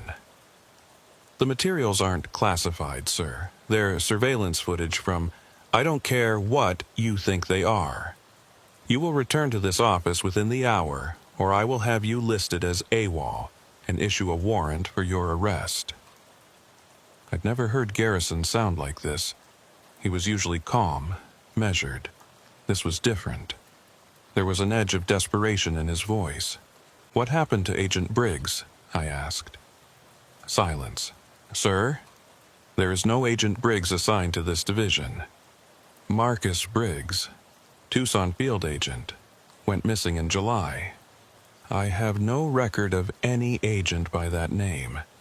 You're clearly suffering from sleep deprivation and possibly a mental health crisis. Come in now and we can get you the help you need. I saw his personnel file last night. It was in the system. Then you saw something that wasn't there, which is exactly why you need to come in. I hung up. Whatever was happening, the official channels weren't going to help. Either they were part of it or they genuinely didn't know. Either option was terrifying. I sat on the motel bed and tried to think. The files on my laptop proved something had happened. They were evidence, real, tangible data that I could show to someone. But who would I show them to? Garrison had made it clear the official response would be to declare me mentally unfit. And maybe they were right. Maybe I was having some kind of breakdown. 6 years of night shifts could do that to a person. I opened the laptop again and started going through the videos one more time. This time I made notes. Detailed observations about each sighting. Camera locations, timestamps, vehicle characteristics. I was building a case file, documenting everything methodically. That's when I noticed something I'd missed before. In the background of video 12, there was a structure. Far off in the desert, barely visible in the darkness. It looked like a building, maybe a house or a storage facility. I pulled up a satellite map and cross-referenced the camera location. According to the GPS coordinates, there was nothing out there, just empty desert. But the structure was there in the video. I could see it clearly once I enhanced the image. I checked the other videos. The structure appeared in 4 more of them, always in the background, always barely visible, and always in footage from cameras positioned around the western edge of that circular pattern I'd identified. I zoomed in as much as the image quality would allow. The structure had a flat roof and what looked like a radio antenna or communications tower attached to one corner. A thought occurred to me. I pulled up the FBI's database of field offices and remote facilities in Arizona. There were dozens. Surveillance posts, equipment stations, communication hubs. Most of them were marked on official maps, but some weren't. I spent 2 hours cross-referencing locations. The structure in the videos was positioned roughly 30 miles southwest of Y, Arizona. When I looked up that area, I found something interesting. There was a land parcel registered to the federal government. No specific agency listed. No buildings marked on any public map. Just empty desert as far as any civilian database was concerned. But in the surveillance footage, there was definitely a building there. I copied the coordinates and saved them to the flash drive along with the videos. Then I made a decision that I knew was probably stupid. I was going to find that building. I checked out of the motel at noon and started driving south again. The coordinates put the structure about 3 hours away, most of it on unpaved roads. The highway gave way to county roads, then to dirt tracks that barely qualified as roads at all. The desert out here was different from the areas closer to Phoenix. Harder, more hostile. The kind of landscape that killed people who made mistakes. I reached the approximate location around 3 p.m. There was nothing visible from the road. Just scrub brush and rock formations and heat shimmer. I parked and got out. The silence was absolute. No birds, no insects. Just the ticking of my car's engine as it cooled. I checked the coordinates on my laptop. According to the GPS, the structure should be about half a mile due west. I started walking. The desert floor was uneven, covered in loose rock and hidden depressions. I had to watch every step. The sun was merciless. I could feel it burning through my shirt. After 20 minutes, I saw it. A low, concrete building, maybe 40 feet on a side. Flat roof. No windows on the sides facing me. A communications tower rose from one corner, exactly like in the videos. There was a dirt access road leading to the structure, but it looked like it hadn't been used in months. Maybe years. The desert was reclaiming it, sand drifting across the packed earth. I approached slowly. There was a door on the near side. Metal, industrial, no handle on the outside, no markings. I walked around the perimeter. 3 more doors, all identical, no windows. No identifying information of any kind. On the north side, I found tire tracks, fresh ones, maybe a day or 2 old. Someone had been here recently. I tried each door, all locked. I put my ear against the metal and listened. Nothing. Then I noticed the camera. Small, mounted in the corner where the wall met the roof. The lens was pointed at the door I was standing next to. I stepped back and looked up at it. The camera was on. A small red LED blinked next to the lens. I was being watched. I raised my hand and waved at the camera. Felt stupid doing it, but I wanted whoever was monitoring the feed to know I'd seen them. For a long moment, nothing happened. Then I heard something inside the building. A mechanical sound. Heavy and deliberate. One of the doors on the far side started to open. I should have run. Every instinct told me to get back to my car and leave. But I'd come this far. I needed to know what was inside. I walked around to the open door. It led into darkness. Cool air drifted out, a sharp contrast to the desert heat. "Hello?" I called. No answer. I stepped inside. The door closed behind me immediately. Not slammed, just a smooth, mechanical closure. I spun around and grabbed for where the handle should be. There was nothing. The inside of the door was smooth metal. I was trapped.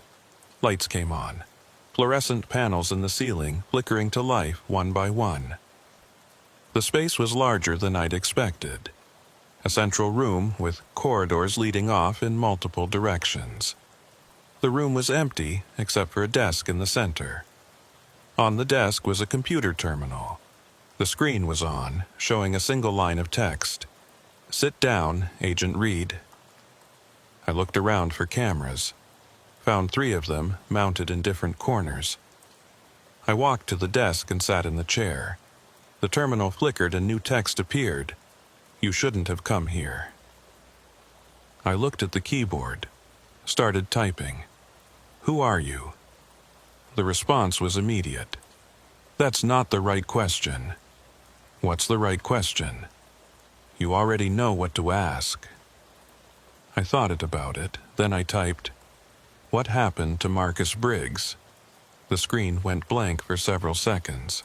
Then, "He asked the same question. Where is he?" "Everywhere, nowhere." "It depends on what time you're asking." "I don't understand." "Yes, you do. You've seen the pattern. You've watched the videos. You know what the van is. It's surveillance footage. Equipment glitches. Is it, or is it something breaking through? Something that exists in multiple places because it exists outside of places entirely." I stared at the screen. My hands were shaking. "You're saying it's not from here. Not from our reality."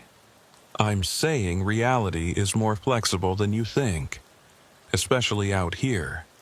Especially between 2 p.m. and 4 a.m. That's when the boundaries are thinnest." This is insane. Is it? You've experienced it. The time distortions, the impossible simultaneity, the way evidence appears and disappears. You can't unknow what you've seen. I pushed back from the desk. This had to be someone messing with me.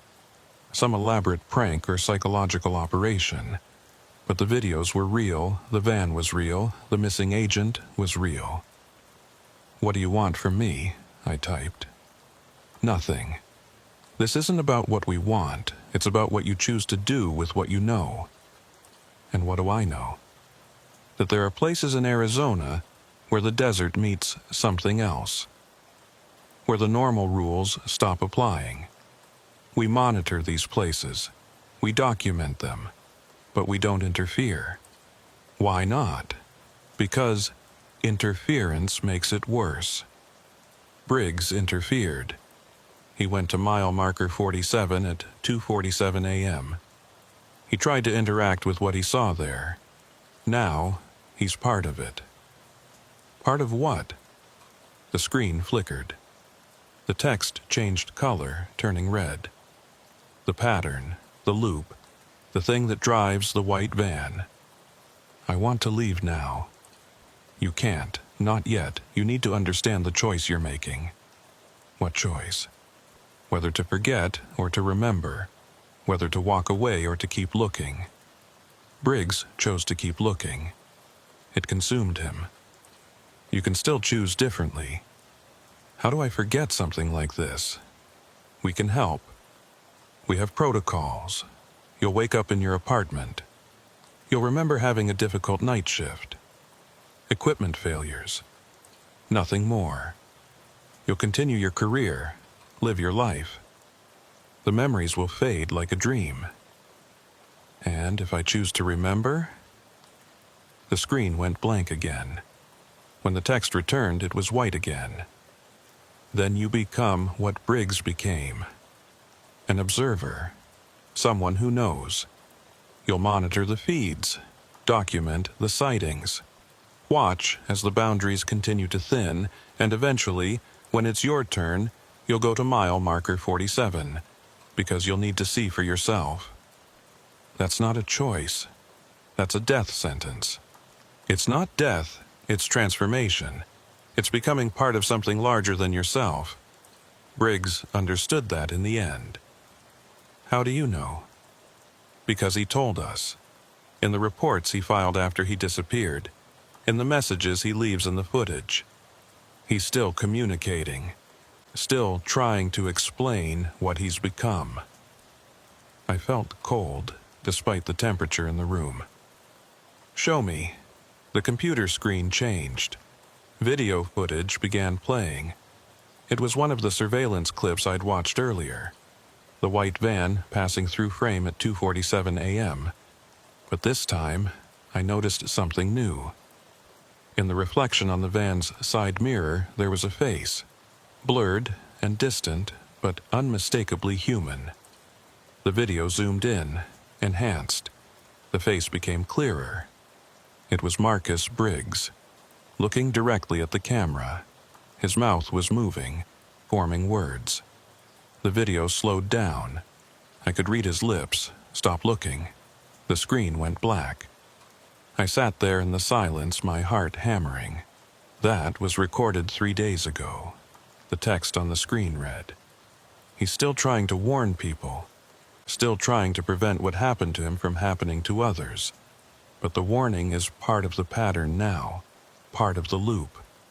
I want to leave," I said out loud. "Now." The door behind me opened. Daylight streamed in. I stood up and walked toward it, stopped at the threshold. "Which choice did I make?" I asked. The screen flickered. "You'll find out at 2:47. I walked out into the desert. The door closed behind me. The walk back to my car felt longer than the walk in had been. The sun was lower now, late afternoon. My shadow stretched across the sand. When I reached my car, I got in and just sat there for a while, trying to process what had just happened. My laptop was still on the passenger seat. I opened it and checked the flash drive. The files were still there. All 47 videos, plus one new file that hadn't been there before. The file name was readfinalwarning.mp4. I didn't open it. I was afraid of what I'd see. Instead, I started the car and began driving back to Phoenix. The drive took longer than it should have. The sun set, and I was still on dirt roads in the middle of nowhere. My GPS wasn't working. The phone I'd thrown away earlier would have been useful now. I kept driving, following what I hoped was the right direction. By the time I hit paved road, it was fully dark. I checked my watch. 2:47 a.m. That was impossible. I'd left the facility around 4 p.m. Even with the slow drive, I should have been back in civilization by 8 or 9 p.m. at the latest. But my watch said 2:47 a.m., and this time the second hand was moving. I drove faster. The highway was empty. No other cars, no lights except my headlights cutting through the darkness. Then I saw it in my rearview mirror, the white van. It was behind me, keeping pace. I couldn't see the driver. I pressed the accelerator. My speedometer climbed. 80, 90, 100. The van matched my speed perfectly, not gaining, not falling back, just there. I looked at the road ahead, tried to focus on driving, tried not to think about what was following me. When I looked in the rearview mirror again, the van was gone. But there was something in the back seat of my car. I could see it in the mirror, a shape, darker than the darkness around it. I jerked the wheel, nearly losing control. The car fishtailed. I corrected and pulled over to the side of the road. I sat there, engine running, afraid to look in the back seat directly. In the mirror, the shape was still there, motionless. I reached for the dome light, flipped it on. The back seat was empty. I sat there for a long time, shaking. Eventually, I started driving again. I made it to Phoenix as the sun was coming up. The city looked normal, people going to work, traffic building, reality reasserting itself. I went straight to my apartment. The door was unlocked, which was wrong because I always locked it. Inside, everything was exactly as I'd left it, except for one thing. There was a folder on my kitchen table, a physical folder, the kind we used for case files. Inside was a single sheet of paper, a transfer order. Effective immediately, I was being reassigned to day shift. Administrative duties only, no field work, no night rotation. The signature at the bottom was Assistant Director Garrison's. There was a note clipped to the order, handwritten, Agent Reed. Take the transfer. Don't ask questions. And whatever you do, don't look at the surveillance feeds anymore. Some patterns are better left unobserved.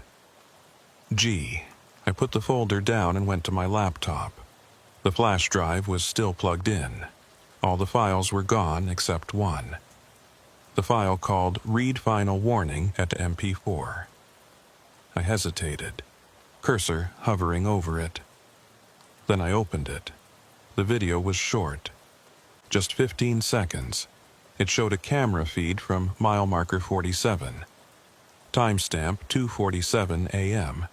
Tomorrow's date. The white van was there, parked on the shoulder. And standing next to it was a figure. Tall, dark clothing. The figure turned toward the camera. The image was grainy, but I could make out the face. It was me. The video ended. I closed the laptop, ejected the flash drive, held it in my hand. I should have destroyed it right then, should have taken Garrison's advice and walked away. But I didn't. I put the flash drive in my desk drawer, filed the transfer order in my cabinet, took a shower, and tried to sleep. That night, I didn't sleep. I sat by my window and watched the street. At 2:47 a.m., a white van drove past my apartment building. Slowly, like it was looking for something. I don't work night shift anymore. They transferred me to day rotation, administrative work only. They said it was for my mental health, mandatory stress leave. Nobody talks about what happened that night. My supervisor never mentioned the missing files. The investigation I was supposedly interfering with doesn't exist in any database I can access. Agent Marcus Briggs' personnel file is gone. According to the system, no one by that name has ever worked for the FBI. But sometimes, late at night when I can't sleep, I pull up the live camera feeds from the southern border. And sometimes between 2 o'clock and 4 o'clock a.m., I see it.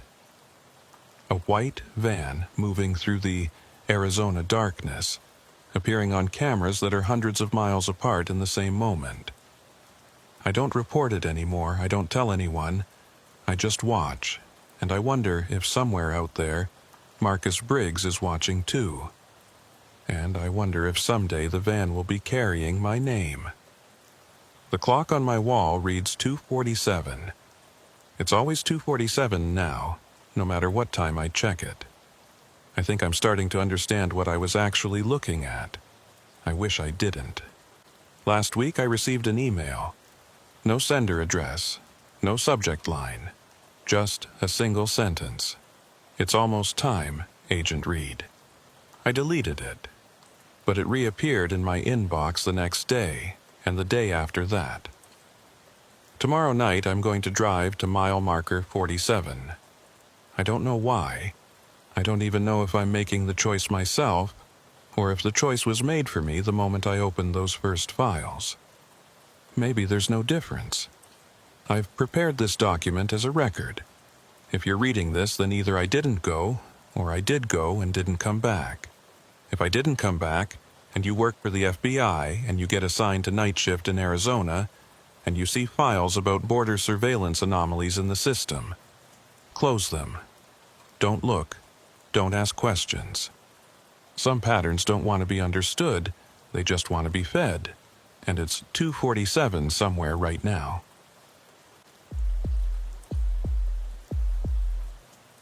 The dispatch board lit up at 11:34 p.m. on a Wednesday in September, and I made the mistake of answering.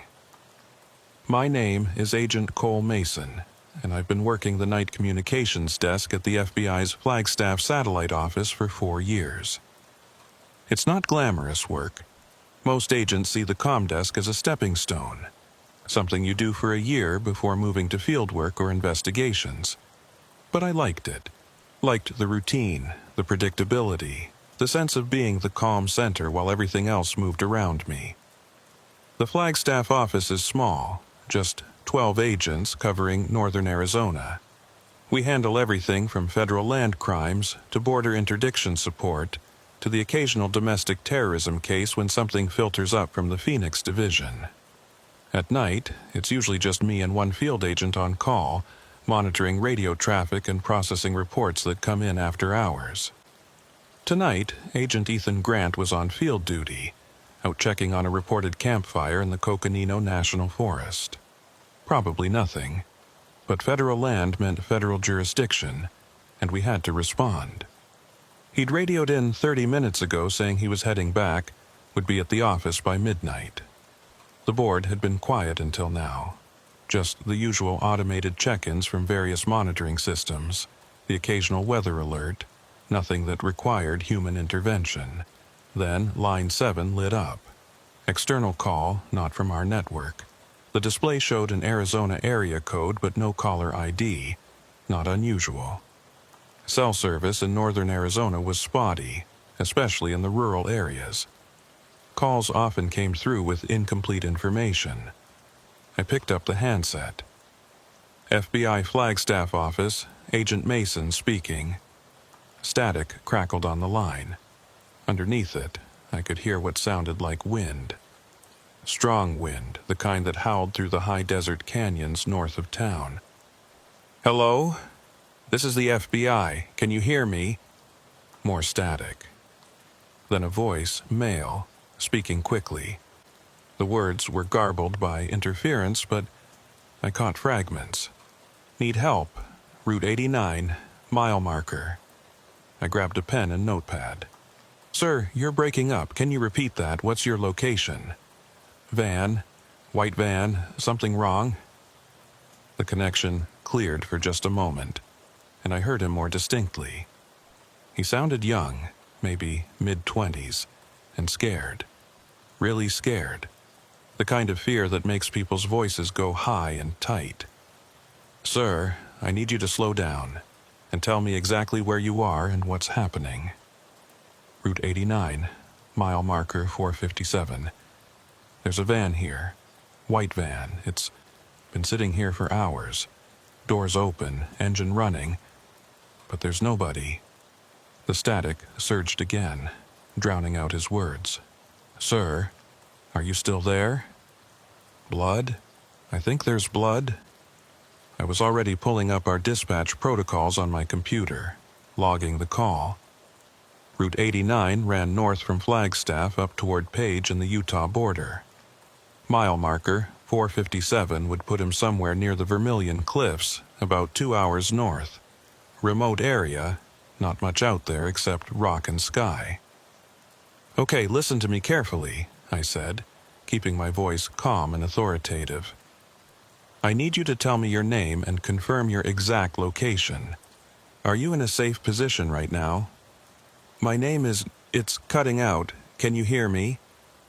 I can hear you. What's your name? Derek Palmer.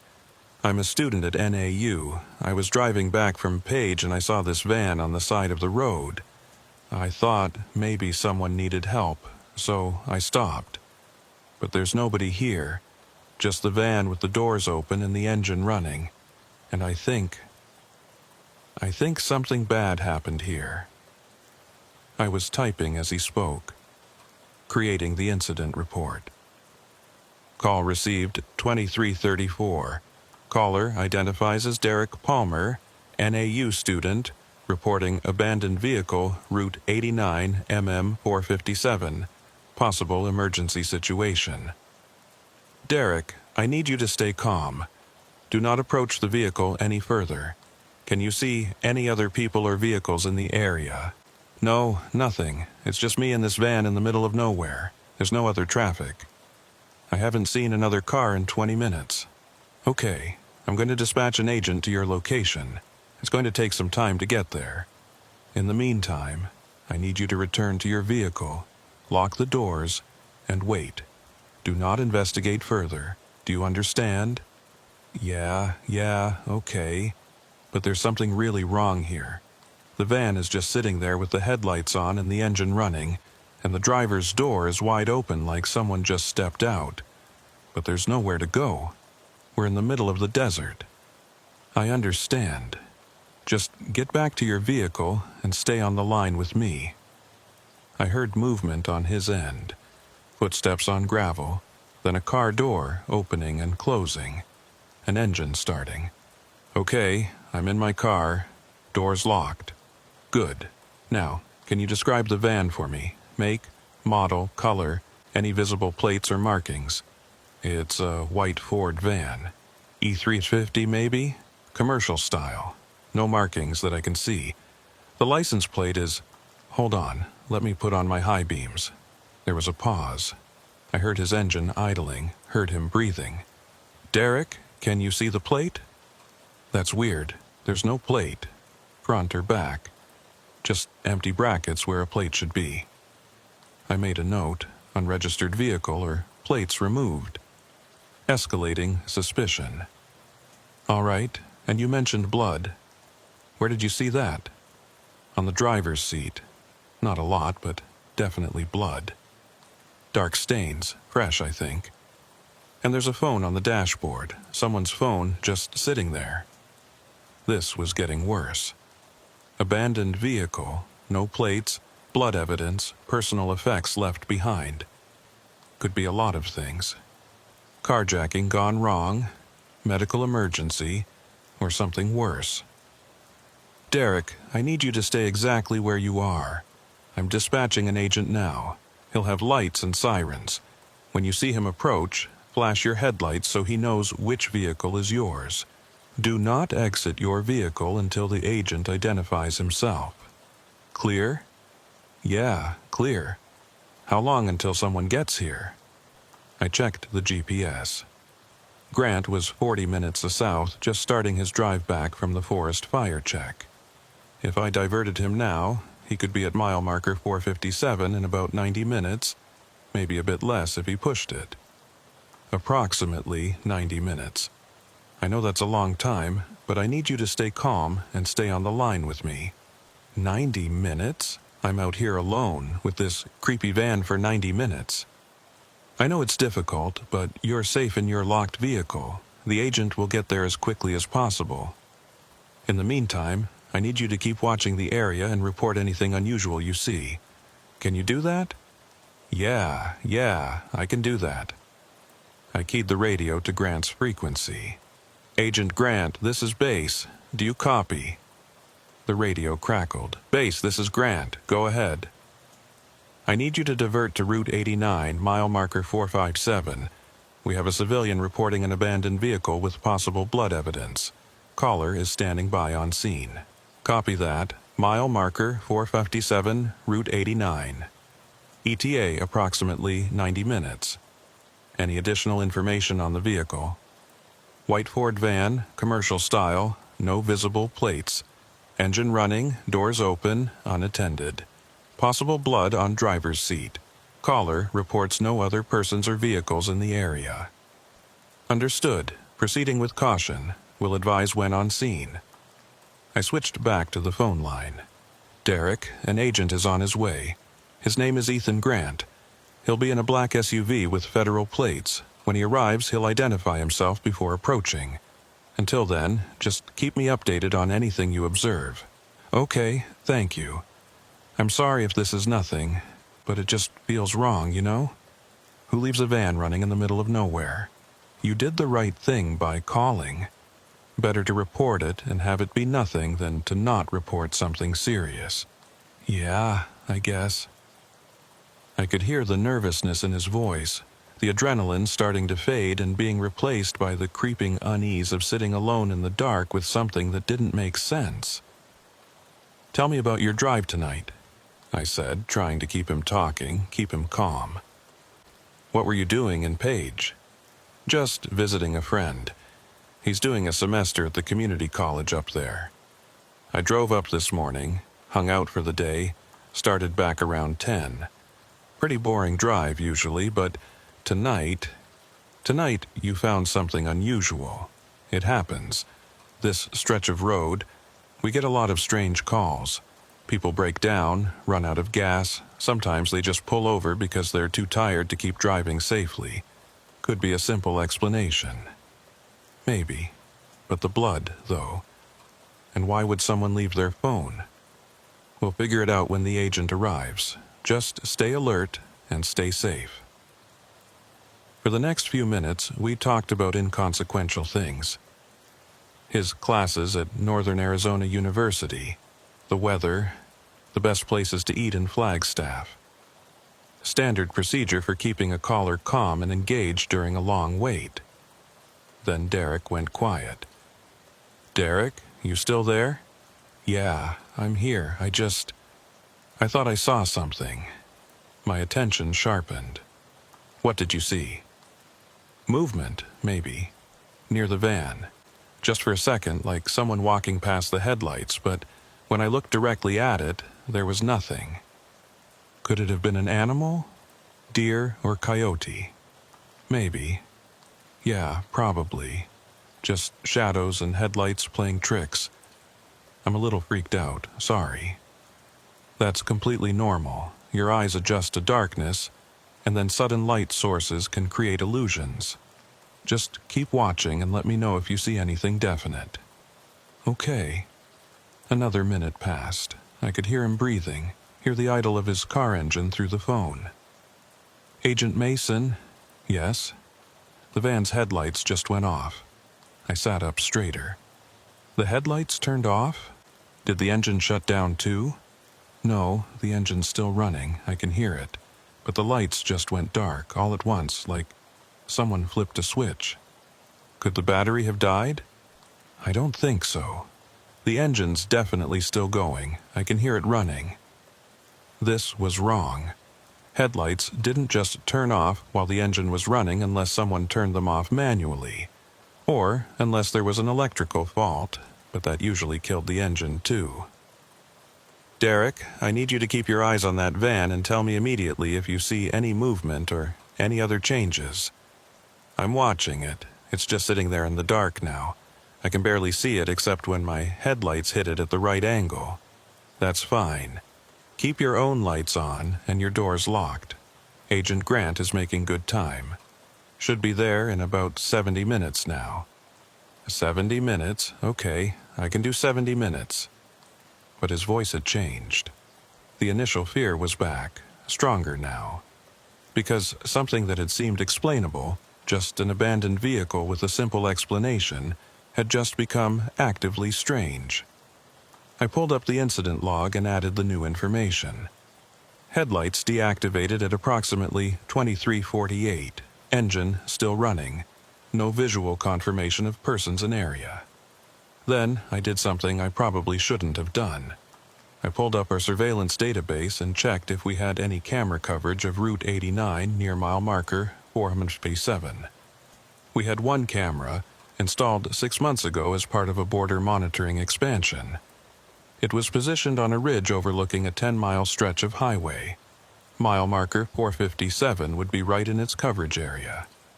I accessed the live feed. The image was grainy, typical of our remote cameras, but I could make out the dark ribbon of highway cutting through lighter desert terrain.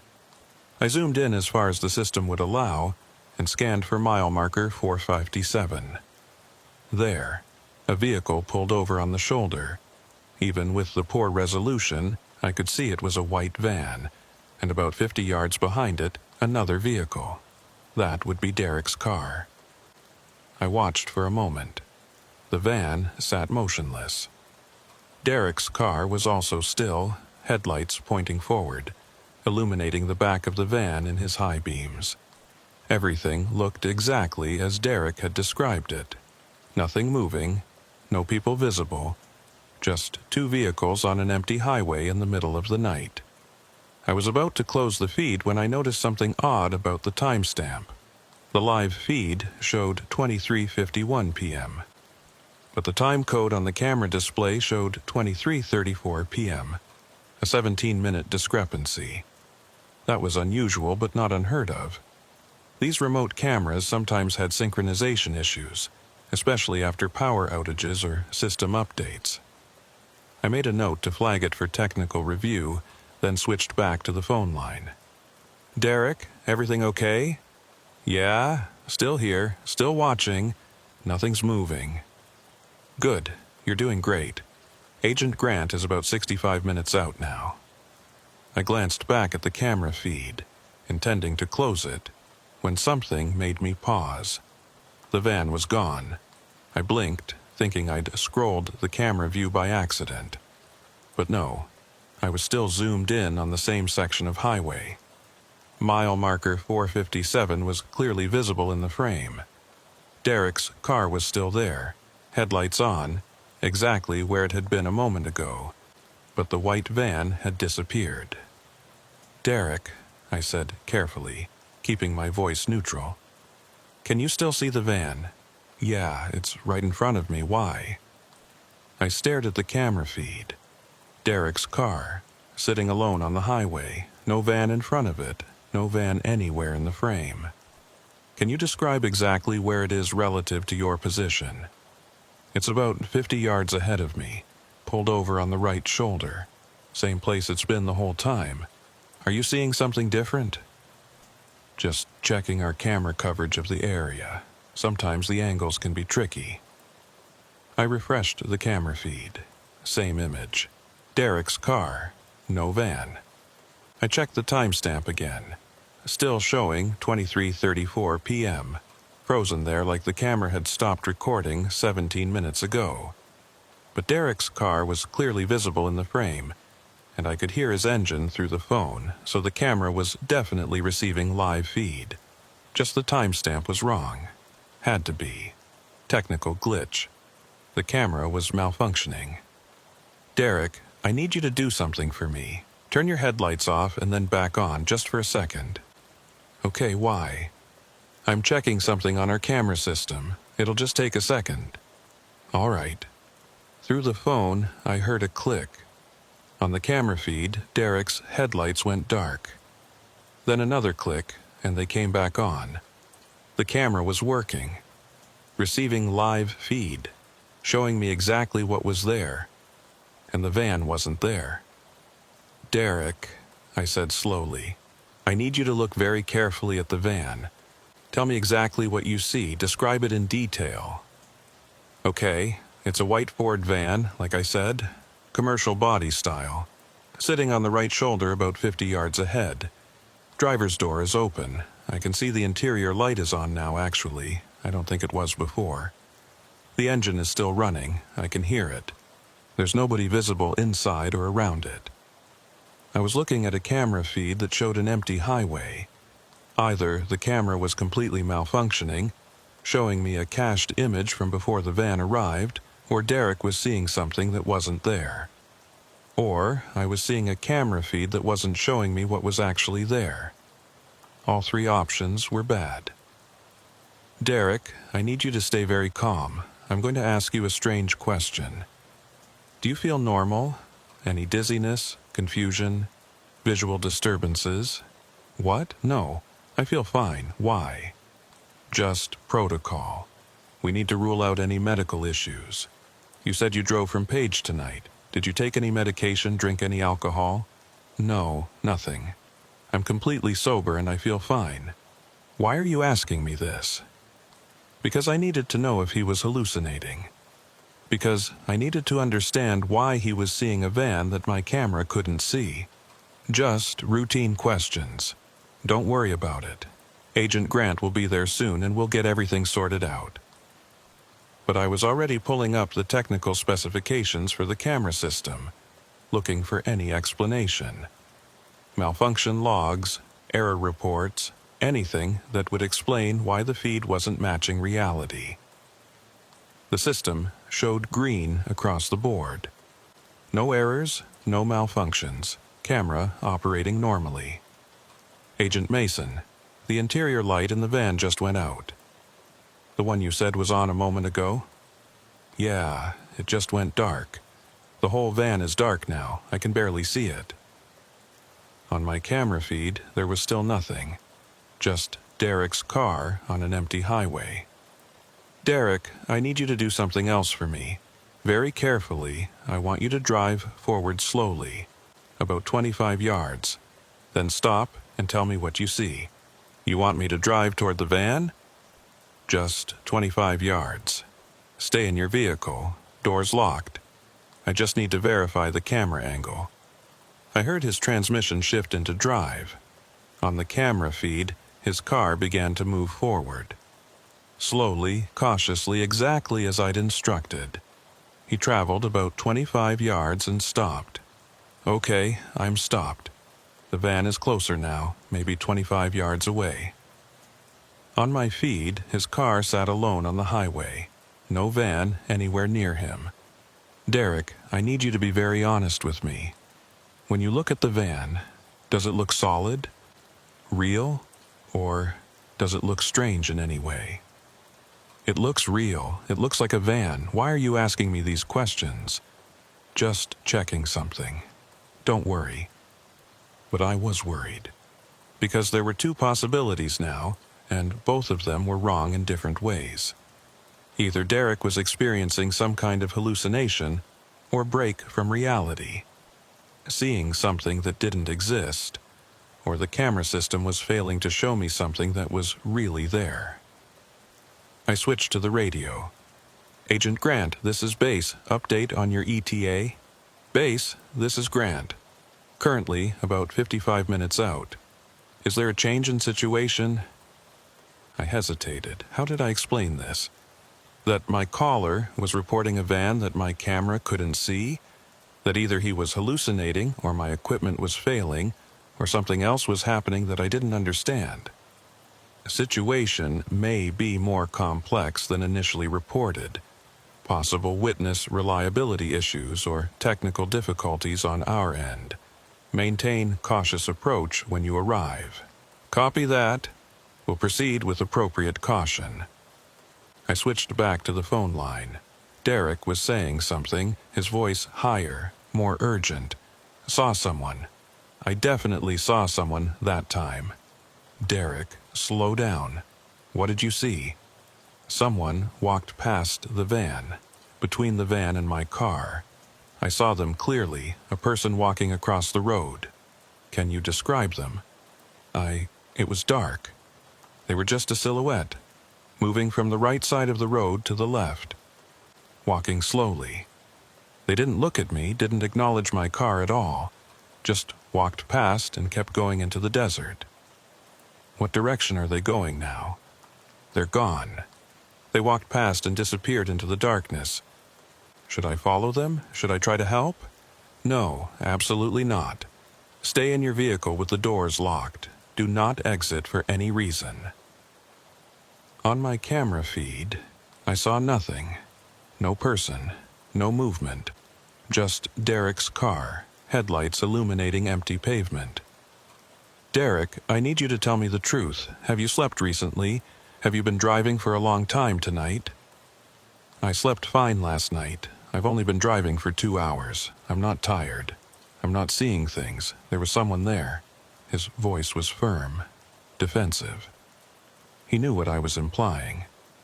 I believe you, I said, though I wasn't sure if I did.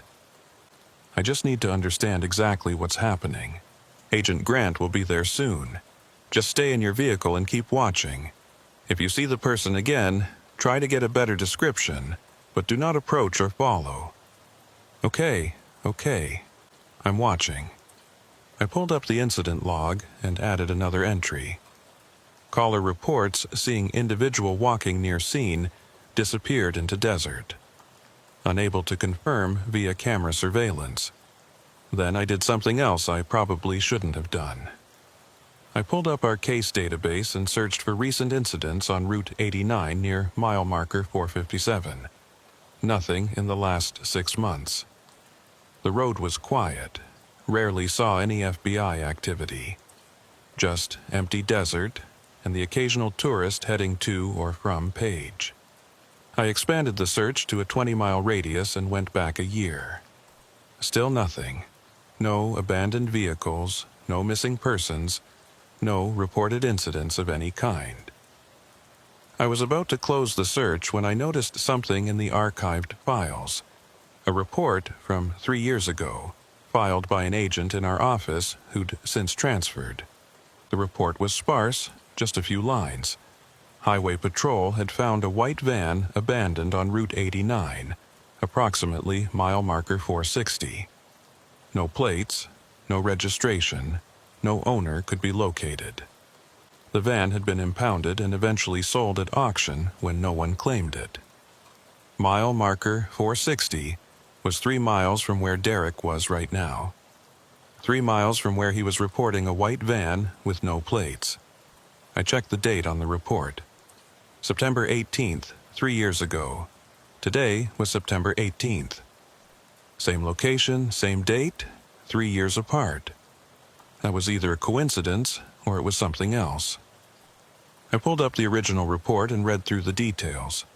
The van had been discovered by a highway patrol officer making a routine patrol at approximately 11:45 p.m. Engine running, doors open, no occupants. No signs of foul play, no blood, no personal effects. Just an empty van with the engine running. The officer had waited 30 minutes for someone to return. When no one did, he called for a tow truck and had it impounded. The investigation had been perfunctory. No crime had been committed. No one had been reported missing. The van had no registration information. It was treated as simple abandonment, possibly a stolen vehicle dumped after a joyride. But now, 3 years later, Derek was reporting the exact same thing. White van, no plates, engine running, doors open, nobody around. In almost the exact same location, on the exact same date. That wasn't coincidence, that was pattern. Derek, I said carefully, I need to ask you something. What's today's date? What? It's September 18th. Why? Just confirming. And what time did you first see the van? I don't know exactly. Maybe 11:30? I called you guys pretty much right away. 11:30 p.m. 15 minutes before the highway patrol officer had found the abandoned van 3 years ago. I felt cold despite the warm office air. Derek, has anything else unusual happened? Anything at all? Even if it seems unrelated? No, the drive was normal until I saw the van. Wait, actually, that's weird. My phone. What about your phone? It died right before I saw the van. It was at like 60% battery, then it just shut off. I tried to restart it, but it won't turn on. That's why I'm calling from my car's Bluetooth system. Dead phone. Another detail that seemed minor but felt significant in context. Derek, I want you to check something for me. Look at your car's clock. What time does it show? A pause. It shows 11:47. I looked at my computer. The system time showed 12:03 a.m. And what about your watch, if you're wearing one? I am. That's weird. It shows 12:03. So your car's clock is 16 minutes slow? I guess. But it's synced to GPS. It shouldn't be wrong. 16 minutes. The same amount of time the camera timestamp was behind. Things were starting to connect in ways I didn't like. Patterns forming that suggested this wasn't a simple abandoned vehicle call. This was something else. Something that repeated. Something that existed in a space where time didn't quite work right. Derek, I need you to listen very carefully. I'm going to ask you to do something that might seem strange. but I need you to trust me. Can you do that? Yeah, okay. What do you need me to do? I need you to turn around and drive away from the van. Drive south, back toward Flagstaff. Drive until you have cell phone service again, until your phone turns back on. Then call me from your cell. Can you do that? What? Why? What about the van? What about the person I saw? Agent Grant is still en route. He'll handle the situation when he arrives, but I need you to leave the area now. This is for your safety. I don't understand. You said to wait for the agent. Now you're telling me to leave? How could I explain that I thought he was caught in something that had happened before, that was happening again, that might happen to him if he stayed? How could I explain that without sounding insane? The situation has changed. We have additional information that suggests this may not be a simple abandoned vehicle. For your safety, I need you to leave the area immediately. Drive south until you're clear of the area and your phone works again. Then call this number back. But what about Derek, please? Just trust me. Drive south now. I heard the transmission shift, heard his car start to move.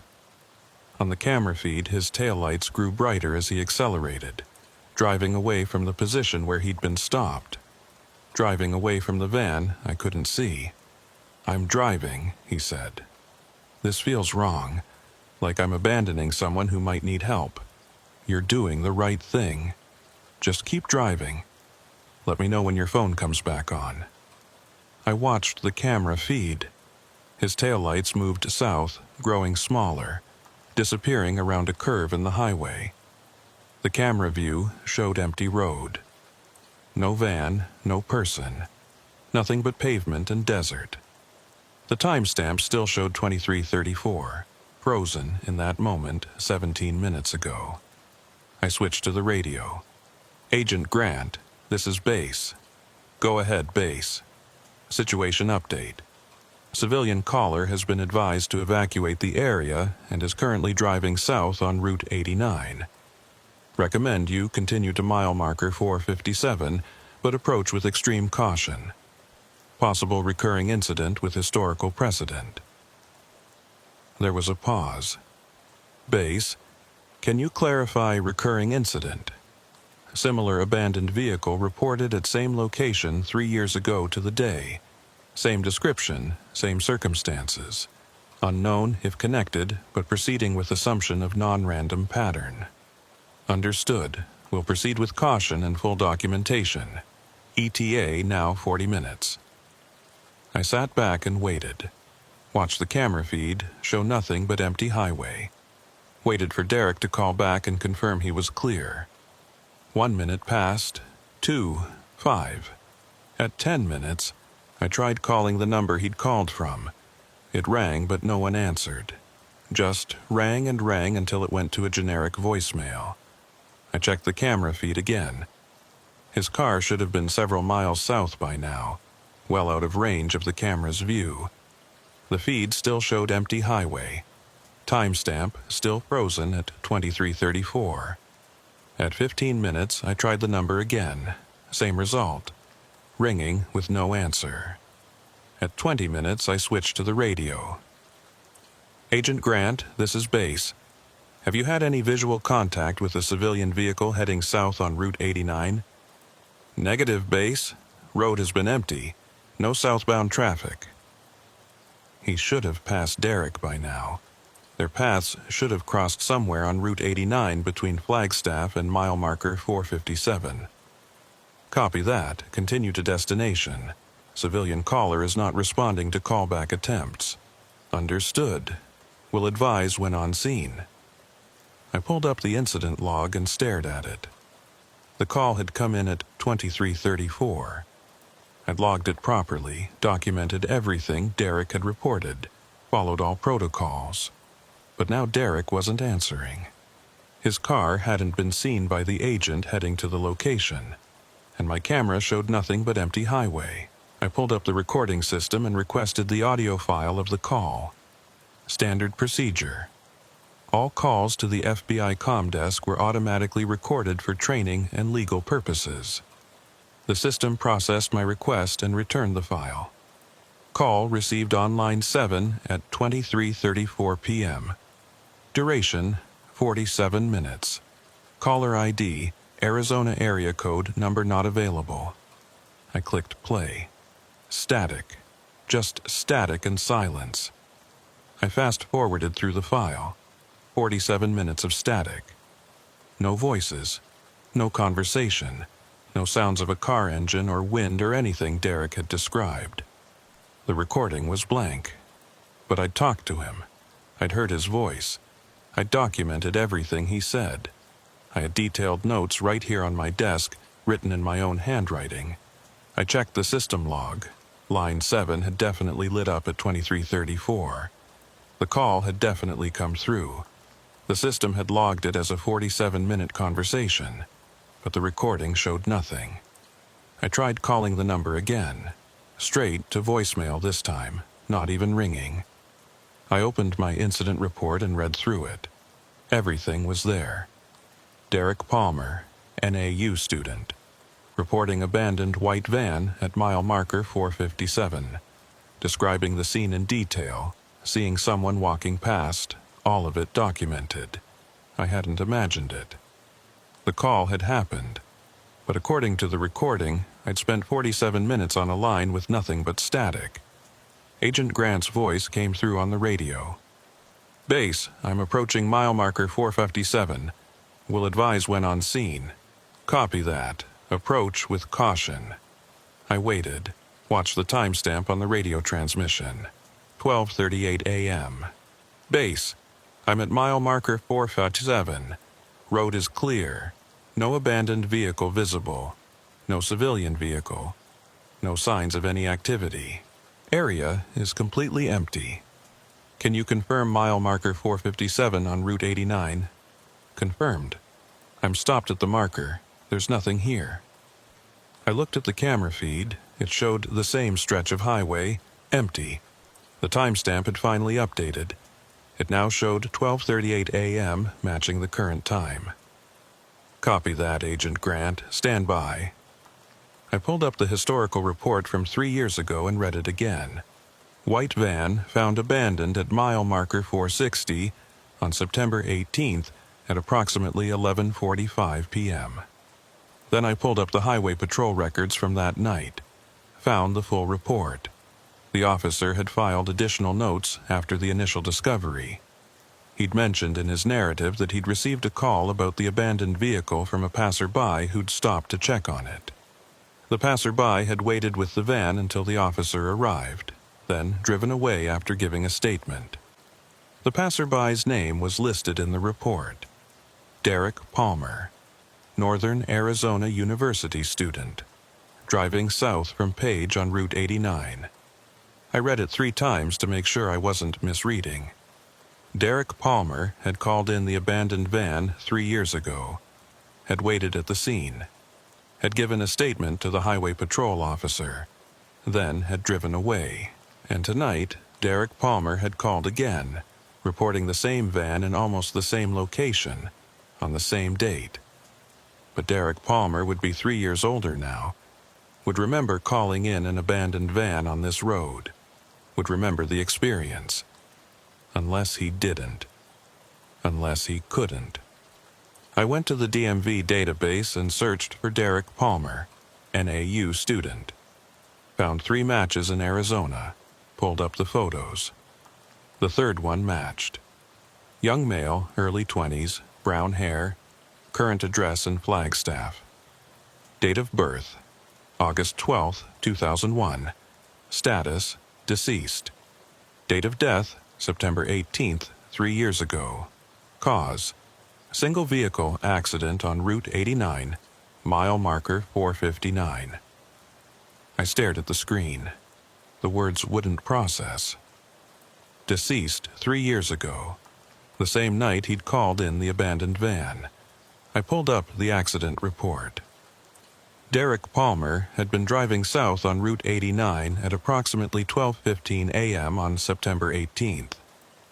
His vehicle had left the road at mile marker 459, struck a rock formation, and rolled. He'd been killed instantly. The accident had occurred less than 2 hours after he'd called in the abandoned van to highway patrol, less than a mile from where the van had been sitting.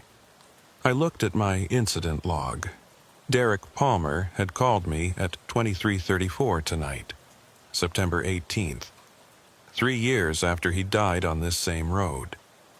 The phone on my desk rang. Line 7, the same line Derek had called from. I stared at it for 3 rings, 4, 5. On the 6th ring, I picked up. FBI Flagstaff Office, Agent Mason speaking. Static crackled on the line. Underneath it, I could hear wind, then a voice. Male, young, scared. Need help? Route 89, mile marker. The same voice, the same words, the exact same call, starting again. I slammed the phone down.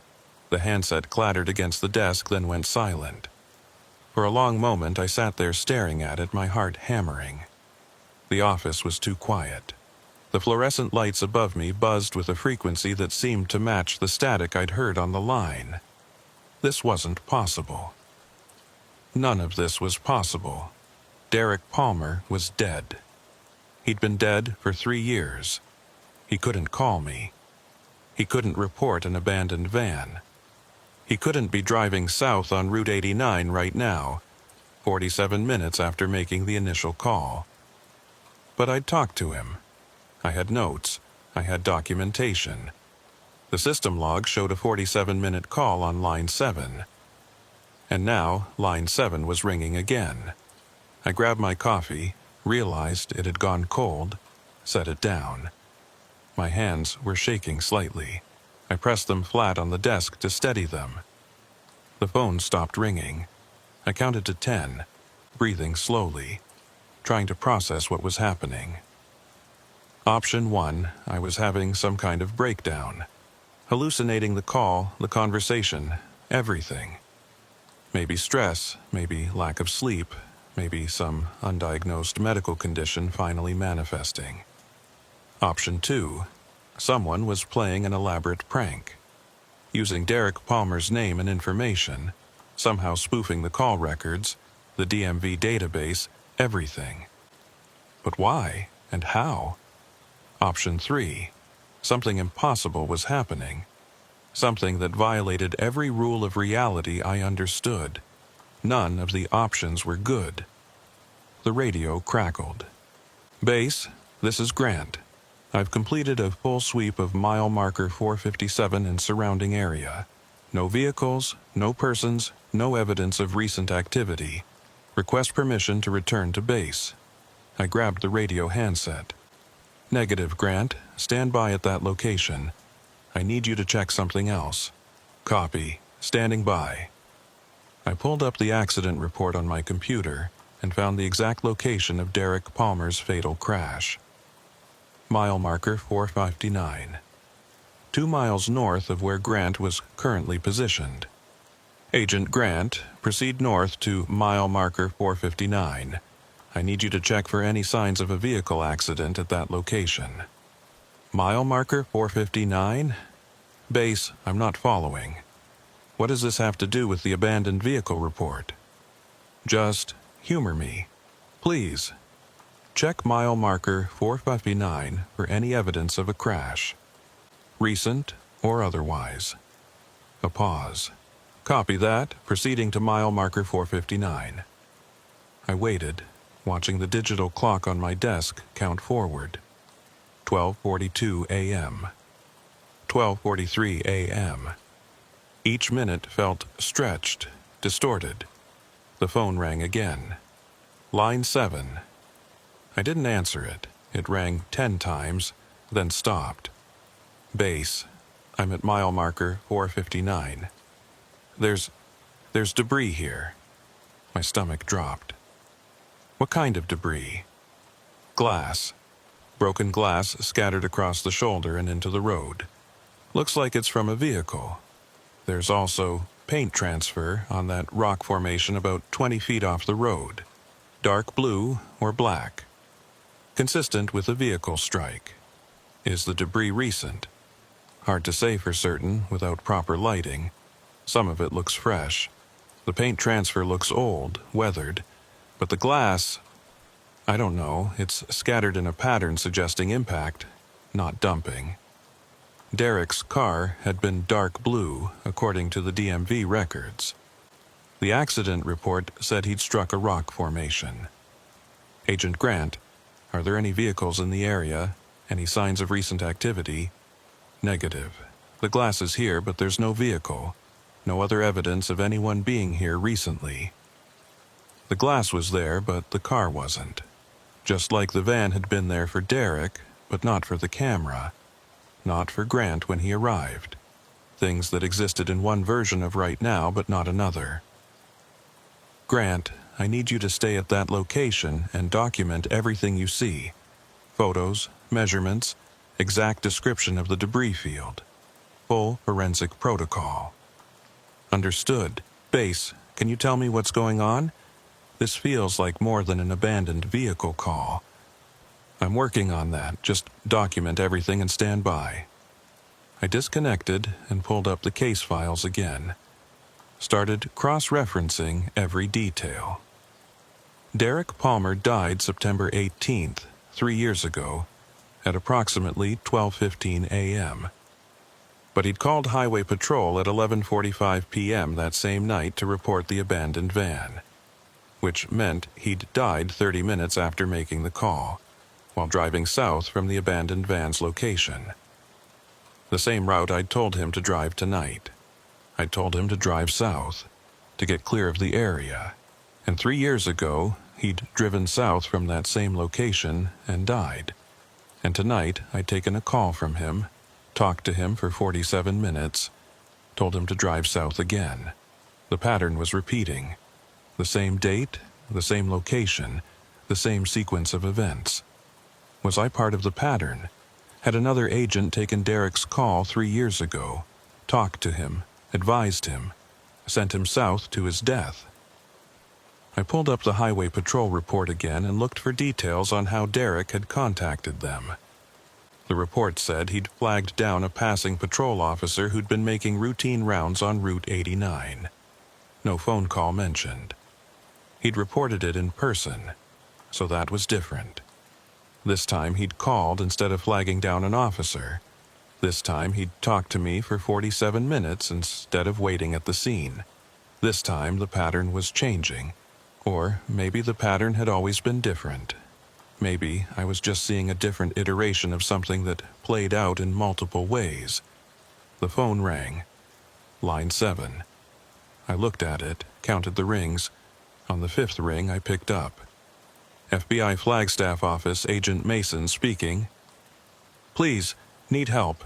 Can you hear me? Derek's voice. Desperate now. Scared in a way that went beyond nervousness. Derek, this is Agent Mason. I can hear you. Thank God. I've been trying to call. The line keeps cutting out. I don't know what's happening. Derek, I need you to tell me exactly where you are right now. I'm in my car. I drove south like you said, but something's wrong. The road doesn't look right.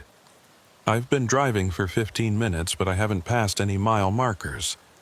Haven't seen any other cars. It's like the road just goes on forever. Do you see anything familiar? Any landmarks?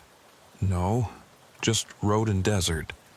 Wait, there's something ahead. Lights. I think it's a vehicle. Derek, do not approach the vehicle. Do you understand? Stay in your car and... It's the van. It's the same white van. It's just sitting there in the road. How is that possible? I drove away from it. I could hear the panic rising in his voice. The confusion. Derek, listen to me carefully. You need to turn around. Do not pass the van. Turn your car around and drive the other direction.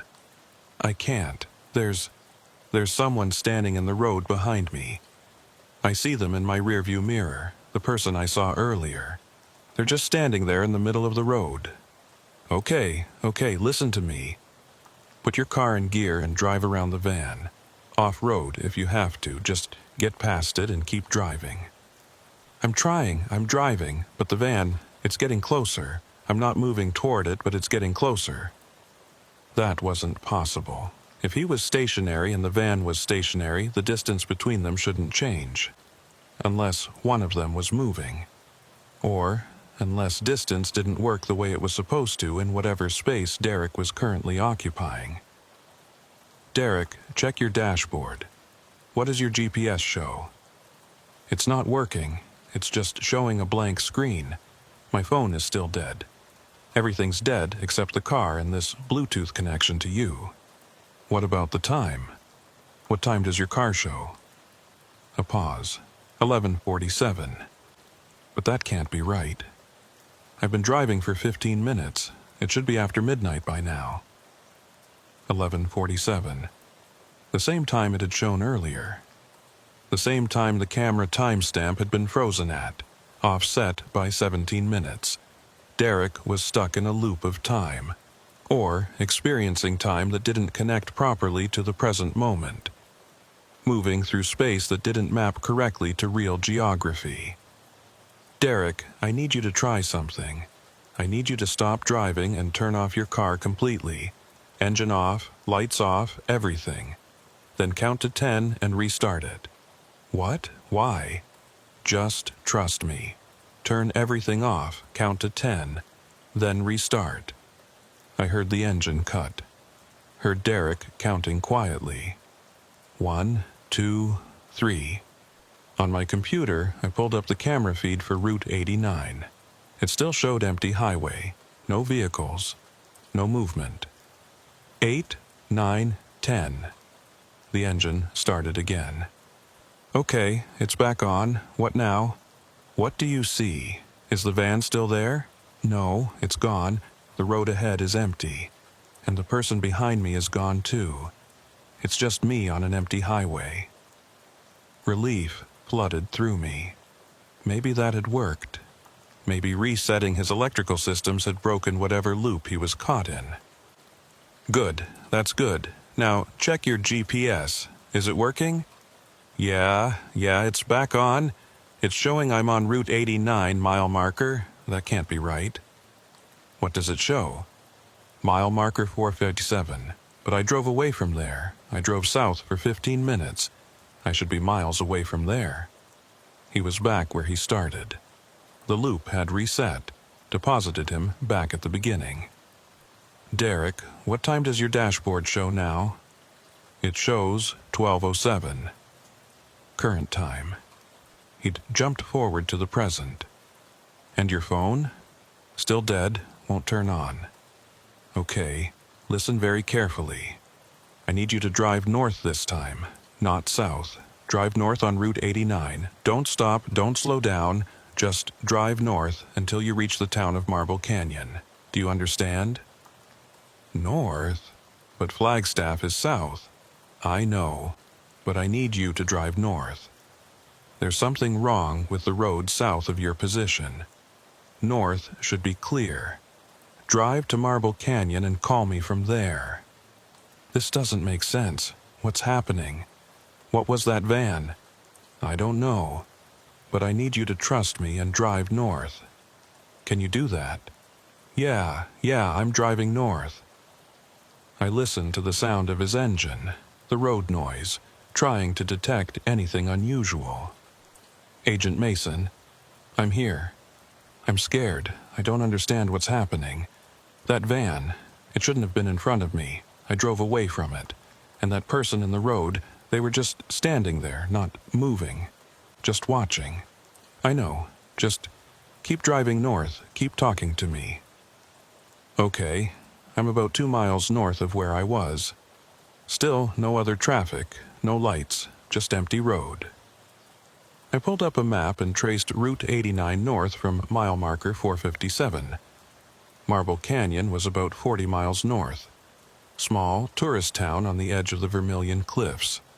There'd be people there, witnesses, reality, if Derek could reach it.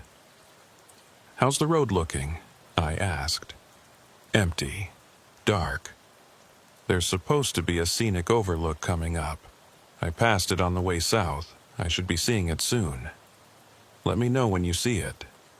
Minutes passed. I could hear him breathing, hear the steady hum of his engine.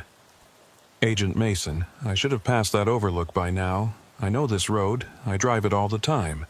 The overlook should be right here. Maybe you missed it in the dark? No, there's a sign.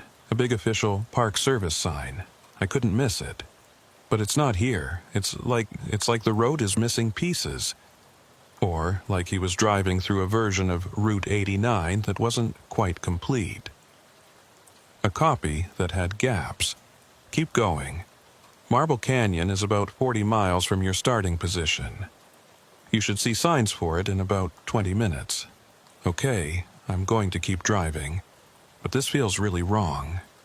The radio crackled. Base, this is Grant. I've completed documentation of the debris field at mile marker 459. What are your instructions? I keyed the mic. Grant, stay at your position. I may need you to intercept a civilian vehicle heading north on Route 89. Dark blue sedan, single occupant. Flag him down if you see him. Copy that. What's the situation? Ongoing investigation. Just flag him down and hold him at your position until I can coordinate. Don't let him drive north past your location. Understood. I switched back to the phone. Derek, you should be approaching another agent's position soon. He's at mile marker 459. When you see his vehicle, pull over and wait with him. Don't drive past him. Why? Because there was an accident at mile marker 459 3 years ago. And I need to make sure you don't. I need to make sure you stay safe. An accident? What kind of accident? I couldn't tell him. Couldn't explain that 3 years ago, Derek Palmer had died at mile marker 459 while driving this same route on this same night. Couldn't explain that I was talking to a dead man who didn't know he was dead. Just pull over when you see the agent's vehicle, please. All right, I'm watching for it. More time passed. 2 minutes, 5, 10. Derek, what's your mile marker? I can't see any markers. They should be there, but they're just not. The road is dark and empty, and there's nothing but pavement and desert. What does your GPS show? It's not updating. It still shows mile marker 457, like I never moved. He was driving, but not moving, or moving through space that didn't register as distance, stuck in some kind of loop or fold where the geography didn't connect to itself properly. Agent Mason, I see lights ahead. Is that your agent? Describe what you see. Vehicle on the side of the road, lights on. Looks like it might be an SUV. Is that him? Grant was driving an SUV. Black Suburban, FBI issue. That could be him. Slow down and approach cautiously. Flash your headlights to signal. I switched to the radio. Agent Grant, do you have visual on a northbound civilian vehicle? Negative, base. Road is clear. No northbound traffic. I switched back to the phone. Derek, are you approaching the vehicle? Yeah, I'm slowing down. I'm about 100 yards away now. Can you see the person inside? No, the windows are tinted. Wait, the vehicle is moving. It's pulling out onto the road. Grant, I radioed. Are you repositioning your vehicle? Negative, base. I'm stationary on the shoulder. Derek was seeing a vehicle that Grant couldn't see, or Grant was there, but in a different version of now. Derek, what's the vehicle doing? It's driving away. North. It's the van. It's the white van again. How is that possible? Derek, turn around, right now. Turn around and drive back south. But you said, I know what I said. Plans have changed. Turn around now and drive back to mile marker 457. Because whatever was happening, south had stopped being dangerous, and north had become something worse. The van was north now, leading him away from safety. Or maybe there was no safety. Maybe every direction led to the same place eventually. I heard his car slowing. Heard the transmission shift as he executed a U-turn. I'm heading south now. This is insane. That van keeps appearing, like it's following me. How fast are you driving? 60, maybe 65. Go faster, 75. Get clear of that area as quickly as possible. I'm accelerating, 70, 75, 80. I could hear the engine straining, hear the wind noise increase. Okay, I'm doing 80 now. The van is behind me. I can see it in my rear view. It's following me. How far behind you? Maybe 200 yards. It's matching my speed. Impossible. An abandoned van with no driver, keeping pace with a car doing 80 miles per hour. Derek, I need you to focus on the road ahead. Don't look at the rearview mirror. Just drive. It's getting closer. Even though I'm doing 80, it's getting closer. Keep your eyes forward. Tell me what you see ahead. Just road. Empty road. Wait, there's something. Lights. Different lights, not headlights, red and blue. Police lights, or... Derek, what's your position? I don't know. The mile markers still aren't showing. The GPS isn't updating. I'm just driving and that van is getting closer and there are police lights ahead and I don't know where I am. His voice had risen to near panic. I could hear it in every word. Derek, slow down. Carefully slow down and pull over. The police lights might be Agent Grant. I'm slowing down. The van is still behind me. It's only about 50 yards back now. Just pull over and stop. I've got another agent in the area. He'll help you. I'm stopped. I'm on the shoulder. The police lights are ahead. The van is behind me. What do I do? Stay in your vehicle. Lock the doors. Wait for my agent to approach. I radioed Grant. Agent Grant, do you have visual on a civilian vehicle? Dark blue sedan, stopped on the shoulder? Negative base. Still no traffic visible. They were in the same area but couldn't see each other, occupying the same space but different versions of it. Derek, can you see the person in the vehicle with the police lights? It's too far ahead, maybe 100 yards. Wait, someone's getting out. Someone's walking toward me. Can you describe them? Too dark. Just a silhouette. They're walking slowly, coming from the vehicle ahead. Grant didn't mention anyone walking. Grant couldn't see Derek's car. Derek, I need you to lock your doors right now. Don't open them for anyone until you're absolutely certain who they are. They're locked. The person is getting closer, about 50 yards away now. Can you see any details? Uniform, badge? No, just a dark figure. They're walking in the middle of the road. And behind me, the van's headlights just turned on. It's just sitting there with its lights on. Front and back, pinned between the van and the approaching figure. Derek, I need you to drive off-road. Four-wheel drive or not, just turn the wheel and drive into the desert. Get off the road. There's rocks. I might get stuck. Better stuck than trapped. Drive now. I heard the engine revvy. Heard the change in sound as the tires left pavement and hit dirt and stone. I'm off-road. I'm driving parallel to the highway. The person is still on the road, just watching me. The van... I can't see the van anymore. Keep going. Put distance between you and the road. Okay, I'm maybe 50 yards off the highway now. There's a lot of rocks. I'm having to go slow. That's fine. Just maintain your distance from the road. The person is gone. I can't see them anymore. The police lights are gone too. It's just dark desert. What about the van? I don't see it. Everything's just gone, like it was never there. Maybe he'd broken free. Maybe driving off the road had taken him outside the loop's boundaries. Derek, check your GPS. What does it show? A pause. It's working. It shows I'm about a quarter-mile east of Route 89, near mile marker 459. Mile marker 459. Where he'd died 3 years ago. And what time does it show? 12:15 a.m. 12:15 a.m. The exact time of his fatal accident 3 years ago.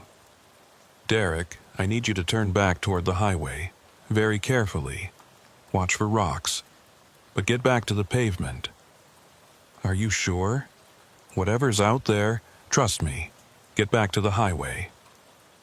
I heard the car turning, heard him navigating slowly over rough terrain. I'm heading back toward the road. I can see it ahead. No vehicles, no lights, just empty highway. Good.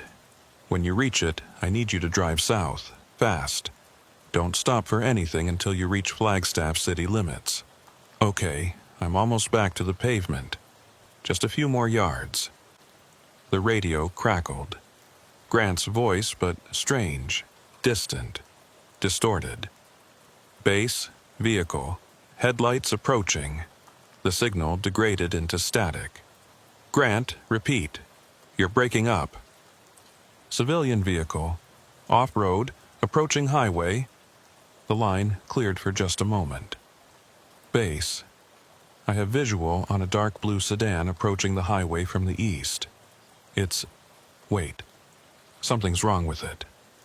What do you mean wrong? The way it's moving, it's not moving right. It's jerking, like stop motion, like I'm seeing it in frozen frames. On the phone, Derek's voice. I'm back on the highway. I'm accelerating south. I can see lights behind me. Is that your agent? Grant, I radioed. Are you pursuing a southbound vehicle? Negative. The vehicle I saw approach the highway and then it disappeared. One moment it was there, the next it was gone, like it blinked out of existence. Derek, can you still see the lights behind you? Yes, they're following me. Oh God. What? What is it? It's the van. It's the white van. It's behind me again. How is it behind me? I drove off the road. How did it find me? The van was everywhere Derek went. Or Derek was caught in a space where the van was always present, always waiting. Derek, how far are you from the lights? Maybe 100 yards. They're maintaining distance, just following. What's your speed? 70. I'm doing 70 and it's just staying the same distance behind me. I looked at the clock. 12:17 a.m. 2 minutes past the time Derek had died 3 years ago. He was in overtime now, living in moments he'd never reached before, unless he had. Unless this was the loop playing out the same way it always did. And somewhere in the archives was a record of Derek Palmer calling the FBI at 11:34 p.m., talking for over an hour, dying sometime after 12:15 a.m. Derek, stay on the line. Keep driving. Tell me what you see. Road, just road. The van is still behind me. There's something ahead. Debris. There's debris on the road. Glass. The glass from his accident. From the crash that had killed him. Derek, slow down. There might be hazards on the road. I'm slowing down. There's a lot of glass. It's all over the road, fresh glass. And there's a car off the road. It's crashed into the rocks. Can you see what kind of car? It's dark blue. It's a sedan. It looks like my car. His car. The one he was currently driving. Crashed into the rocks. Derek, drive past it. Don't stop. Just drive past and keep going. There's someone in it. I can see someone in the driver's seat. Derek, I'm pulling over. Someone might need help. No. Do not stop. Do not exit your vehicle. But I heard his car slowing. Heard the transmission shift to park. I have to check. Someone might be hurt. Derek Palmer, listen to me. Do not open your door. That's not a person in that car. How do you know my last name? I never told you my last name. I'd made a mistake. In my panic, I'd used his full name. The name I knew from the DMV records, from the death certificate. Derek, please trust me. Do not exit your vehicle. Who are you? How do you know who I am? I'm trying to help you. I'm trying to save you. Save me from what? From dying. From a crash that happened 3 years ago that was somehow happening again tonight. From a loop. You're caught in a loop. This night keeps repeating and you keep not making it through. That's insane. I know how it sounds, but think about it. Your phone died. Your GPS keeps failing. You keep seeing the same van over and over. Time keeps jumping around. None of this is normal. He was quiet. I could hear him breathing, hear his car idling. The person in the crashed car, he said quietly. Is that me? Yes. Am I dead? I don't know. 3 years ago, Derek Palmer died on this road at mile marker 459. And tonight you called me from this same road, and everything that's happened suggests you're caught in some kind of temporal loop. I don't understand it, but I'm trying to help you break free from it. If I'm dead, how am I talking to you? I don't know. The phone line crackled with static. Behind it, I thought I heard something. Whispering, maybe. Or wind. Or the sound of reality breaking down. The van, Derek said. It's gone. I looked away for a second, and when I looked back, it was gone. That's good. Maybe you're breaking free. No, it's not good. It was behind me. It was following me. And now it's not there anymore, which means it's somewhere else. Where's somewhere else? I don't know, but I can feel it. It's close. The crash was sudden and loud, metal tearing, glass shattering, the scream of brakes that engaged too late. Then silence. Derek! Derek! Nothing. The line was still open. I could hear something. Creaking metal, a hissing sound like a punctured tire or a ruptured coolant line. Then a voice. Distant. Hollow. It was waiting for me, right there in front of me. I didn't see it until it was too late. Derek, are you hurt? Can you move? I can't feel my legs. There's blood, a lot of blood. Help is coming. Agent Grant is in the area. He'll find you. No, he won't. You said it yourself. We can't see each other. We're in different versions of the same place. He was right. Grant hadn't been able to see Derek's car. They existed in the same location but couldn't interact. Derek, I need you to stay with me. Keep talking. I'm tired. I'm so tired. Stay awake. Tell me about NAU. Tell me about your classes. I don't remember. I don't remember any of it. I just remember driving. I've been driving forever. Every night, this same road, this same drive, and I never make it home. You're going to make it home tonight. I'm going to make sure of it. How? I didn't have an answer. I didn't know how to save someone who'd already died 3 years ago. Didn't know how to break a loop that existed outside normal time. The van, Derek whispered. It's here. It's right next to me. The door is opening. Derek, don't look at it. Keep your eyes closed. Someone's getting out. They're walking toward my car. Derek, they're at my window. They're looking at me. Who is it? What do you see? A long pause.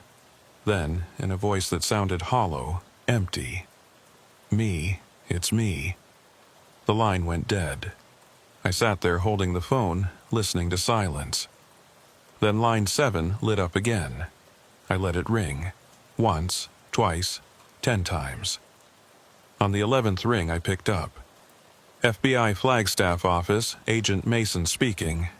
Static crackled on the line. Then a voice. Male. Young. Scared. Need help. Route 89. Mile marker. The call was starting again. The same call, the same words, the same Derek Palmer, caught at the beginning of a loop that would end with his death at mile marker 459. Again and again and again, and I was part of it now, taking the call, documenting it, sending him south to his death, unable to save him, unable to break the pattern. Just another element in a loop that would repeat forever. I did the only thing I could think to do. I hung up the phone. The phone didn't ring again for the rest of the night. I sat at the dispatch desk, staring at line 7, waiting for it to light up. Waiting for Derek Palmer's voice to come through, asking for help that I couldn't provide. But it stayed dark. The call didn't repeat. The loop, if that's what it was, had stopped when I refused to participate. At 12:34 a.m., Agent Grant radioed in. "Base, I'm returning from mile marker 459. Documentation is complete. No other activity to report. What are your instructions?" I keyed the mic. "Return to base. I'll brief you when you arrive." "Copy that. ETA 20 minutes.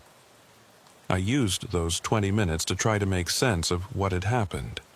Pulled up every file, every record, every piece of documentation I could find related to Derek Palmer or Route 89 or the white van. The more I searched, the less sense it made. Derek Palmer's accident report was straightforward. Single vehicle crash, driver fatality, no other parties involved. The investigation had concluded it was likely drowsy driving or momentary inattention. The road was dark, the hour was late, the driver had struck a rock formation at speed. Tragic, but not unusual. The report made no mention of an abandoned van, no mention of him calling highway patrol, no mention of him stopping to help anyone. But the highway patrol report from that same night did mention finding an abandoned white van near mile marker 460, just a mile north of the crash site. The officer had noted it in his log, had called for a tow truck, had processed it as standard abandoned property.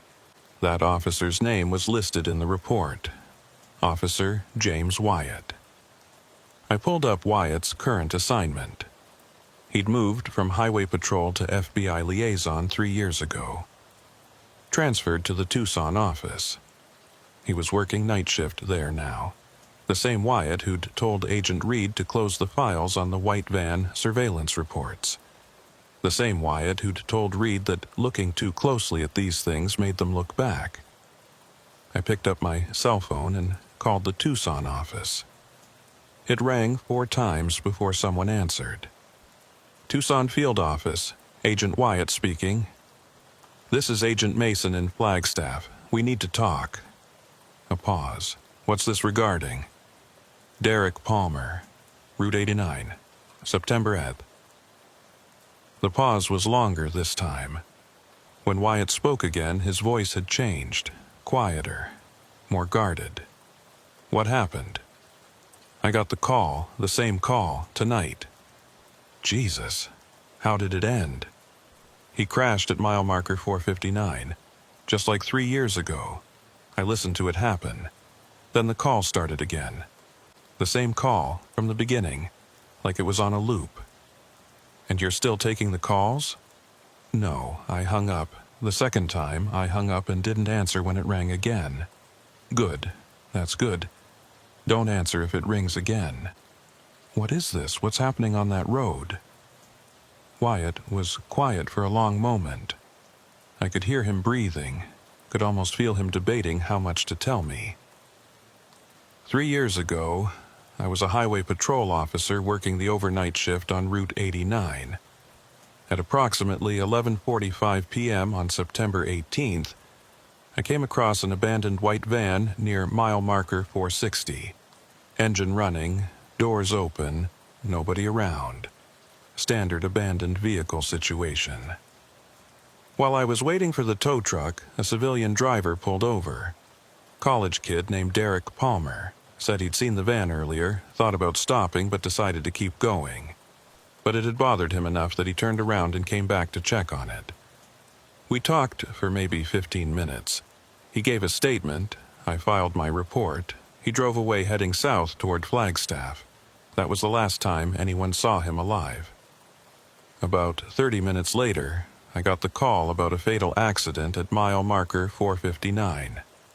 Single vehicle, driver fatality. When I responded, I found Derek Palmer's car wrapped around that rock formation. He'd been doing at least 70 when he hit. Died on impact. I've thought about that night a lot. Wondered if there was a connection between the abandoned van and the crash. Wondered if seeing the van had rattled him, made him drive too fast, made him not pay attention. Wondered if I should have told him to wait longer, not drive right away. But it was just a coincidence, had to be. People crash on that road all the time. It was late, he was probably tired.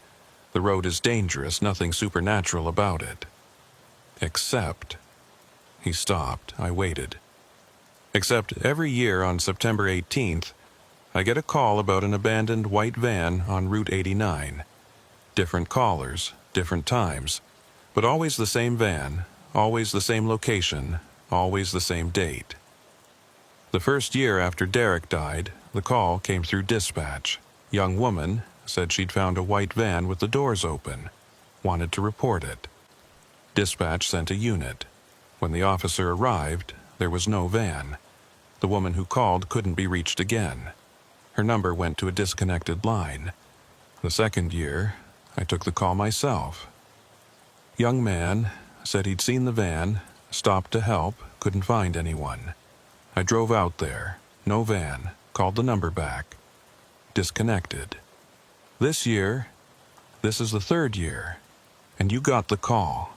Same van, same situation. Except this time the caller was Derek Palmer. The same Derek Palmer who died 3 years ago. How is that possible? It's not. That's the point. None of this is possible, but it keeps happening anyway. What do we do about it? Nothing. We document it and we move on. We don't investigate it because there's nothing to investigate. We don't chase it because there's nowhere it leads except in circles. But someone died. Derek Palmer died. And now his death is somehow repeating, and we're part of it. I know, believe me, I know. But what would you have me do? File a report saying we're receiving calls from dead people about vans that don't exist? Open an investigation into a temporal loop? There's no protocol for this. There's no procedure. All we can do is note it and carry on. That can't be all we can do. Then tell me what else there is. Because I've been thinking about this for 3 years, and I still don't have an answer. I didn't have an answer either. I sat there holding the phone, looking at my incident log with its careful documentation of a conversation that officially didn't exist. The call recording, I said, it's blank. The system shows I was on the line for 47 minutes, but the audio file is just static. Same thing happened to me last year, and to the dispatcher the first year. The calls happen. We experience them. But they don't leave evidence. They're not real in any way the system can measure. So we just forget about it? We try. Some nights it's easier than others. And Derek, what happens to him? I don't know. Maybe he's caught in a loop, living out that night over and over. Maybe we're the ones caught in a loop, receiving his call every year like an echo. Maybe it's something else entirely. I stopped trying to understand it. I thought about Derek's voice, the fear in it, the confusion when time started jumping around and geography stopped making sense. The resignation at the end when he realized he wasn't going to make it home. He knew, I said. At the end, he knew he'd been there before. He said he'd been driving forever, every night, the same road. Like he was aware of the loop, but couldn't break free from it. Yeah, that's the worst part. Not just that it happens, but that he knows it's happening to him. That somewhere, somehow, Derek Palmer is aware that he's stuck. We were both quiet. What was there to say? How do you process information like this? How do you reconcile reality with something that violates every rule reality is supposed to follow? If the call comes again, Wyatt said finally, don't answer it. I know that goes against every instinct, but answering it just feeds the loop, just makes you part of it. What if not answering makes it worse? What if that's what keeps him trapped? I don't think we have that kind of agency. I don't think anything we do changes anything. We're just witnesses to something we don't understand. Maybe he was right. Maybe we were powerless to change any of it. Or maybe we just told ourselves that to make it easier to live with. Agent Grant arrived at the office at 1:15 a.m. I briefed him on the night's events, leaving out the impossible parts. Told him about the call, the abandoned vehicle report, the civilian who'd claimed to see it but couldn't be verified. I didn't mention Derek Palmer's name. Didn't mention the loop or the death or any of it. Just filed it as a false report, caller unreachable, no evidence of incident. Standard procedure for calls that went nowhere. Grant accepted this without question. He'd documented the glass at mile marker 459, noted it in his report, moved on. In his version of the night, he'd found some debris, photographed it, and returned to base. Just another routine call. Only I knew it was anything but routine. At 6 o'clock a.m., my shift ended. The day shift dispatcher arrived. I briefed her on the overnight activity. Minimal, one false report, no significant incidents. And I headed home. I drove south on Route 89. The same road Derek had been on. The same road where he'd died 3 years ago and somehow called me from tonight. When I passed mile marker 459, I slowed down. The glass was still there, scattered across the shoulder and into the road. Paint transfer on the rock formation visible in the early morning light. Physical evidence of a crash that had happened 3 years ago. Or evidence of a crash that happened tonight.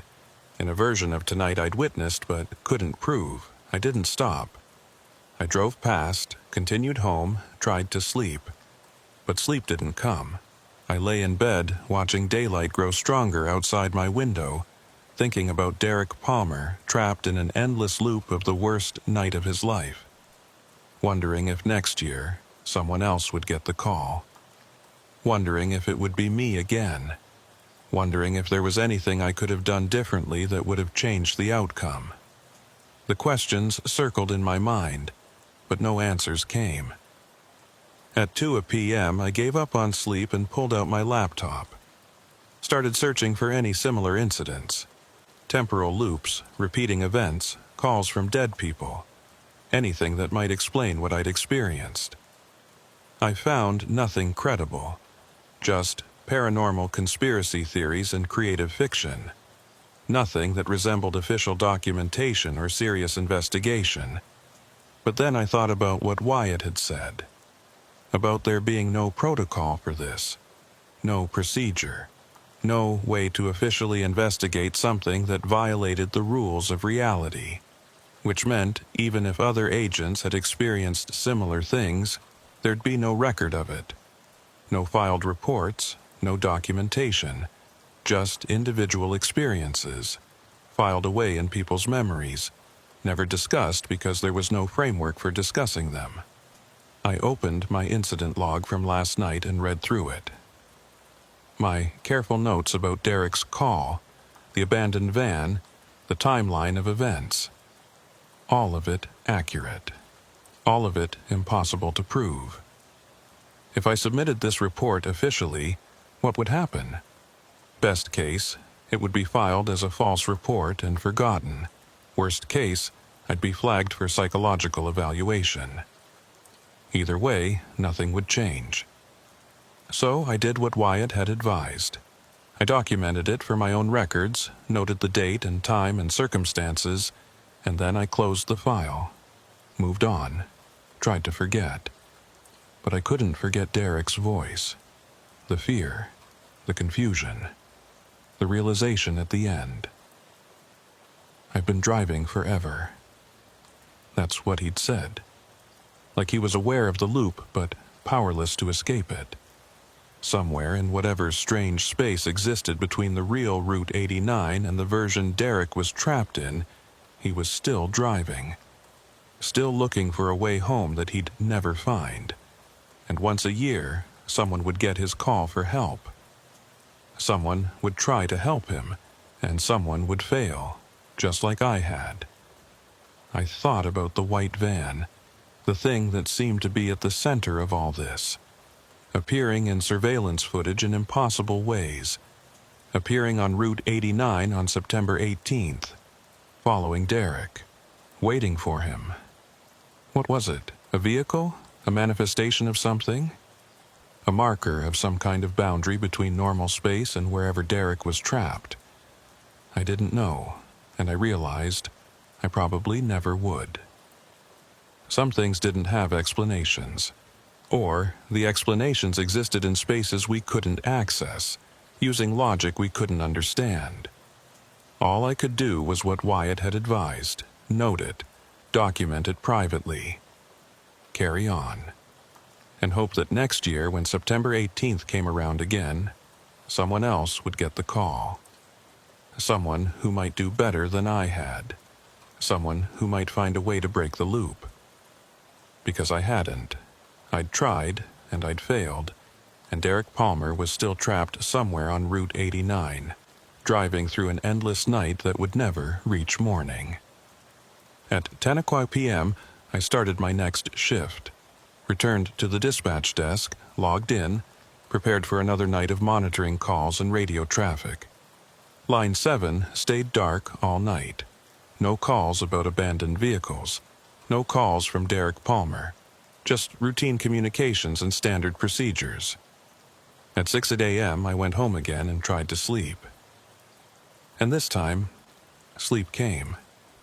But my dreams were full of white vans and empty highways and voices calling for help that would never arrive. That was 364 days ago. Tomorrow is September 18th again. I'm sitting at the dispatch desk, same shift, same chair, watching Line 7 stay dark. It's 11:30 p.m. In 4 minutes, if the pattern holds, the call will come through. Derek Palmer, Route 89. Mile marker 457. The same call I received last year. The same call Wyatt received the year before. The same call some dispatcher received the year before that. I've spent the last year thinking about this night, researching, trying to understand, trying to find a way to break the loop or save Derek or do something that might matter. I've read everything I could find about temporal anomalies, quantum loops, consciousness persistence after death. Most of it was nonsense. Some of it was interesting but untestable. None of it gave me a solution. I pulled the old Highway Patrol reports from September 18th, 3 years ago. Read them over and over, looking for details I might have missed. The abandoned van had been towed to an impound lot.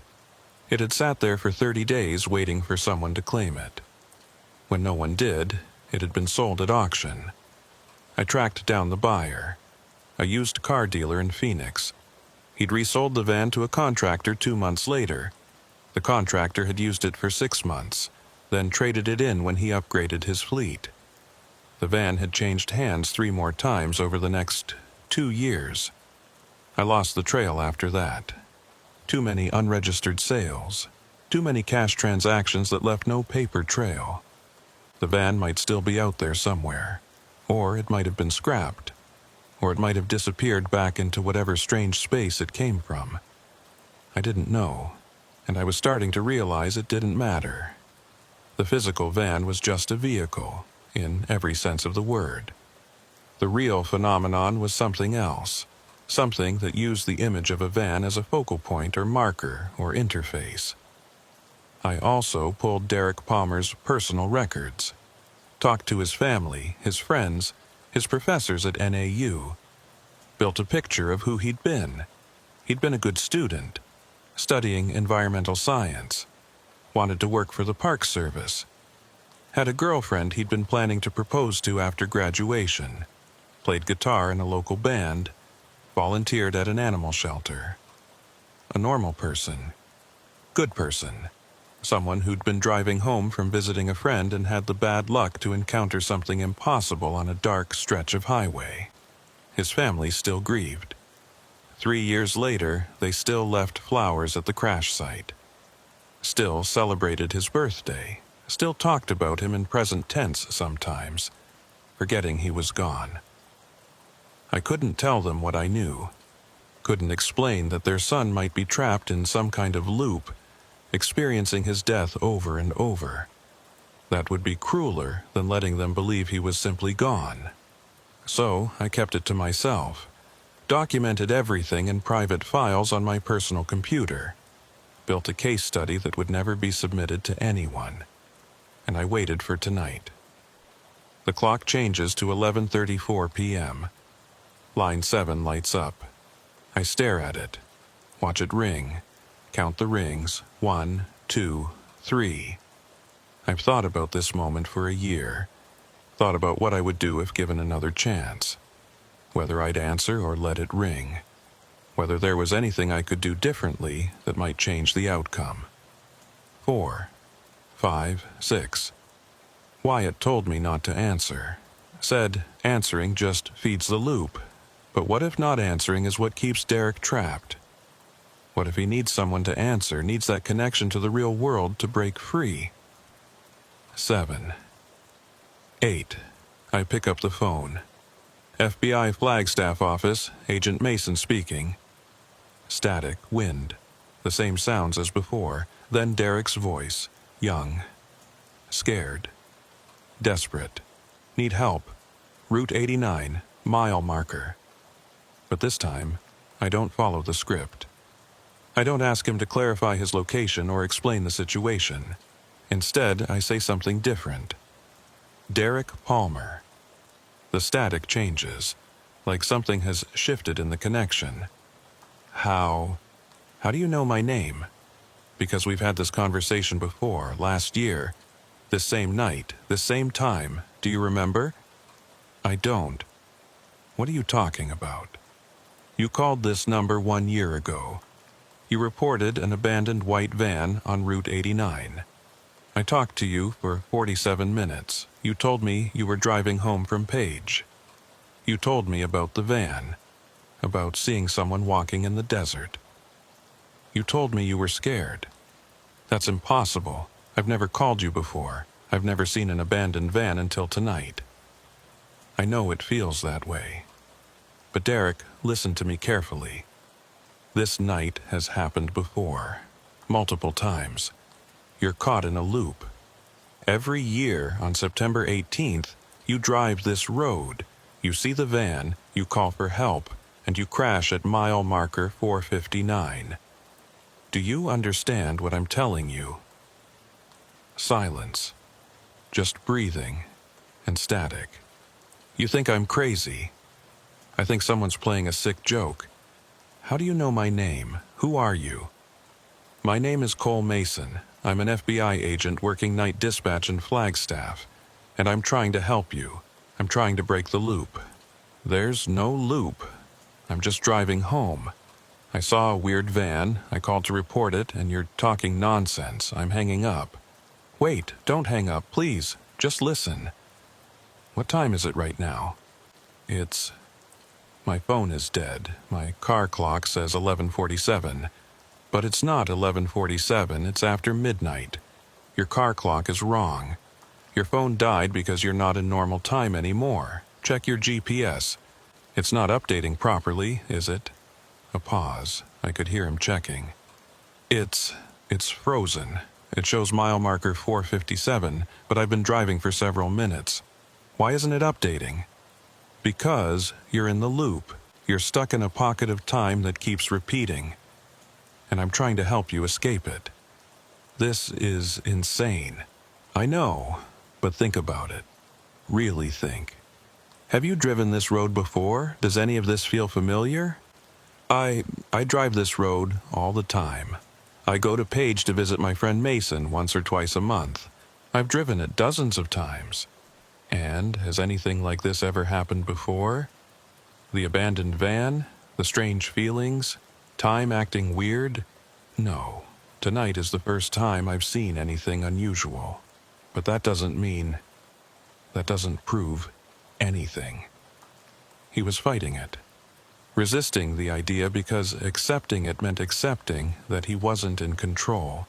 that reality wasn't stable, that he might be trapped in something he couldn't understand. I'd done the same thing last year when it first happened.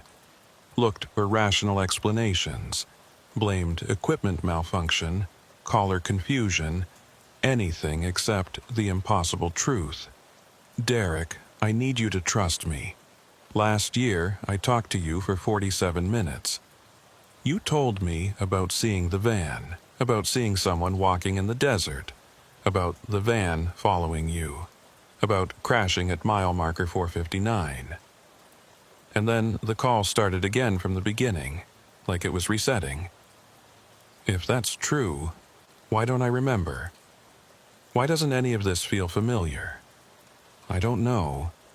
Maybe the loop resets your memory. Maybe you only become aware of it toward the end. Maybe you've experienced this hundreds of times and I'm only seeing it once a year because that's when it intersects with my timeline. So, what do you want me to do? If I'm really trapped in this loop, how do I escape? That was the question I didn't have an answer to. I'd spent a year thinking about it, and I still didn't know. I don't know, but last year you drove south and crashed at mile marker 459. So this year I want you to try something different. I want you to drive north, past the van, past mile marker 457. Keep driving north until you reach Marble Canyon. Don't stop, don't turn around, just drive through. North, but Flagstaff is south. I know, but south leads to the crash, so try north. Maybe the loop has boundaries. Maybe driving past a certain point breaks it. This is insane. I should just hang up and drive home. If you do that, you'll crash at mile marker 459 and die. Just like you did 3 years ago. Just like you did last year. The pattern repeats unless we change something. You said I died 3 years ago. How can I be dead and still driving? I don't know. But September 18th, 3 years ago, Derek Palmer died in a single vehicle crash at mile marker 459. I've seen your death certificate. I've read the accident report. You died at 12:15 a.m. That's not possible. No, it's not. But it happened anyway. And now you're caught in some kind of echo or loop or replay of that night. And I'm trying to help you escape it. I could hear him processing this. Hear his breathing getting faster, more panicked.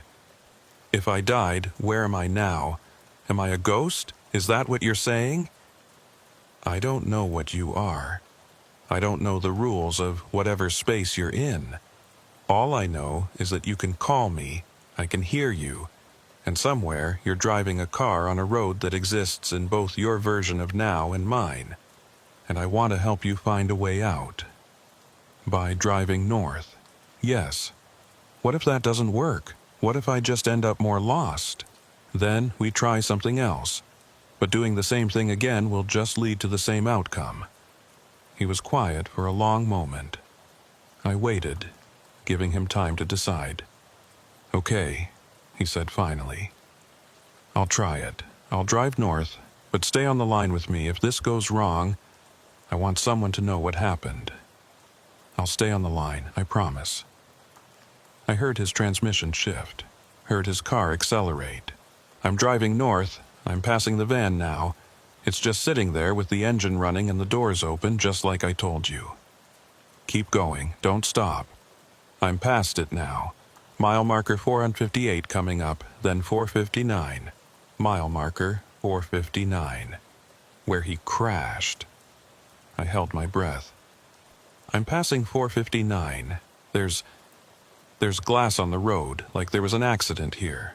I know. Keep driving, don't stop. Mile marker 460. 461, 462. The GPS is starting to update. It's tracking my position now. Good, that's good. Keep going. 463, 464. Agent Mason, I think it's working. Whatever that was back there, I think I'm driving out of it. Don't slow down. Keep your speed steady. Keep driving north. 465, 466. The GPS is working normally now. My phone. My phone is turning back on. I have service again. Excellent. You're almost clear. Keep going until you reach Marble Canyon. 467, 468. I can see lights ahead. Is that the town? Should be. Just a few more miles. I listened to him drive. Heard the relief in his voice as the mile markers continued to increment normally. Heard hope creeping in. 469, 470. I can definitely see the town now. Lights, buildings, it's real. I'm going to make it. You're going to make it. 471. I'm slowing down. There's a gas station I'm going to pull in. Good. Pull in, solid ground, witnesses, reality. I heard his car slow, heard the turn signal, heard him pull into the parking lot. I'm here, I'm at the gas station. There are other people here, other cars. Everything looks normal. You did it, Derek. You broke the loop. He laughed. It sounded a little hysterical. I broke the loop. I can't believe that actually worked. I thought I was going to crash again. I thought I was going to die. But you didn't. You made it through. What do I do now? Now you drive home to Flagstaff, south on Route 89. But it should be safe now. You're outside the loop. You're sure? As sure as I can be. But stay on the line with me until you're back in Flagstaff. Just to be safe. Okay. I'm getting back on the highway, heading south now. I listened to him drive. Tracked his progress through his comments about mile markers and landmarks. He passed through the area where the loop had been active and kept going. No vans, no anomalies, just normal highway driving. At 1:45 a.m., he reached Flagstaff city limits. I'm in Flagstaff, he said, his voice filled with relief. I'm home. You're home. You're safe. Agent Mason, thank you. I don't know what would have happened if you hadn't warned me, if you hadn't told me to drive north. You're welcome. Just... Derek, I need to tell you something. What? Tomorrow, check the date. Check the calendar. And then check your own records. Check your memories. See if they match up with what you think happened. What do you mean? I mean that this night might not have ended the way you remember. That breaking the loop might have changed things, or it might have revealed things. Just check. And if you need to talk to someone about it, you can call me. This number, anytime. Okay, I will. Thank you again. Take care, Derek. You too. The line disconnected. I sat there holding the phone, heart pounding, wondering if it had actually worked. If Derek had actually broken free. If the loop was finally broken. At 2:00 a.m., I pulled up the DMV records and searched for Derek Palmer. The listing was still there. Same photo, same basic information, but the status had changed. Instead of deceased, it now showed active. Date of death, blank. Current address, Flagstaff, Arizona. I searched for the accident report from mile marker 459, September 18th, 3 years ago. It didn't exist. The file wasn't deleted or archived.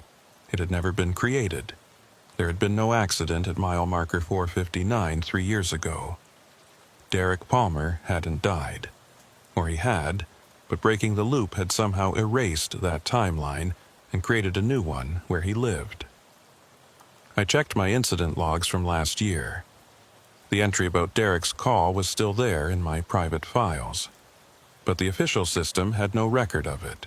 No call on September 18th. Nothing logged on line 7. The loop had been broken, and reality had rewritten itself around that change. At 2:15 a.m., my cell phone rang, unknown number. I answered. Agent Mason. Agent Mason, this is Derek Palmer. We talked earlier. I needed to call you back. Is everything okay? I checked the date, like you said, and I checked my records. And something's wrong, really wrong. What is it? According to my phone, according to my calendar, according to everything. Today is September 18th, but 3 years ago, not this year, 3 years ago, my blood ran cold. What do you mean? I mean I'm not in 2024. I'm in 2021. I checked my social media, my email, everything. All the dates say 2021. It's like the last 3 years didn't happen. Or like you've been living them over and over, and breaking the loop sent you back to the beginning instead of forward to the end. That's not possible. None of this is possible. But it's happening anyway. He was quiet. I could hear him breathing, trying to process. So, what now? Am I stuck in 2021? Do I have to live the next 3 years over again? I don't know. Maybe. Or maybe time will correct itself. Or maybe this is your chance to live those 3 years differently. To not die in a crash on September 18th? Yes. But I didn't crash tonight. I made it home. So doesn't that mean I already changed things? I think so. I think you broke free from the death loop. But the cost was being sent back to the beginning of your personal timeline. You get to live the next 3 years, but you have to live through them. Will I remember? Will I remember this conversation, this night, the warning? I don't know, but just to be safe, write it down. Document everything. And on September 18th, for the next 3 years, don't drive Route 89 at night. Okay, I can do that. I'll avoid that road. I'll stay alive. That's all anyone can do. We talked for a few more minutes. He asked questions I couldn't answer. I gave advice that might or might not matter. Eventually, we said goodbye and disconnected. I sat at the dispatch desk for the rest of my shift, thinking about Derek Palmer living 3 years over again in 2021, wondering if he'd remember this conversation tomorrow, wondering if he'd avoid Route 89, wondering if he'd live past September 18th, or if the loop would catch him again in some new way, but the DMV record showed him alive. The accident report didn't exist. Something had changed. Maybe I'd saved him. Maybe I'd just delayed the inevitable. Maybe I'd made things worse by creating a new kind of trap. I didn't know, and I realized I might never know. At 6 a.m., my shift ended. I went home. I tried to sleep. And for the first time in a year, I slept without dreaming of white vans. Tomorrow is September 19th. The loop is broken. Derek Palmer is alive. Somewhere, somewhen. But I keep my incident log updated. Keep my notes current. Because I have a feeling this isn't over. The white van is still out there. The loop might be broken for Derek, but that doesn't mean it's broken for everyone. Next year, September 18th, will come again. And someone else might get the call. Someone else might find themselves talking to a frightened voice on a dark highway, asking for help that comes 3 years too late. I'll be ready. I'll answer the phone. And maybe, if I'm lucky, I'll save them too. Or maybe I'll just become another part of the pattern. Another element in a loop that continues whether we understand it or not. I guess I'll find out in 364 days. Until then, I sit at my desk and watch Line 7, waiting for a call that may or may not come. From someone who may or may not exist. On a road that may or may not be real. In a time that may or may not be now. The phone stays silent.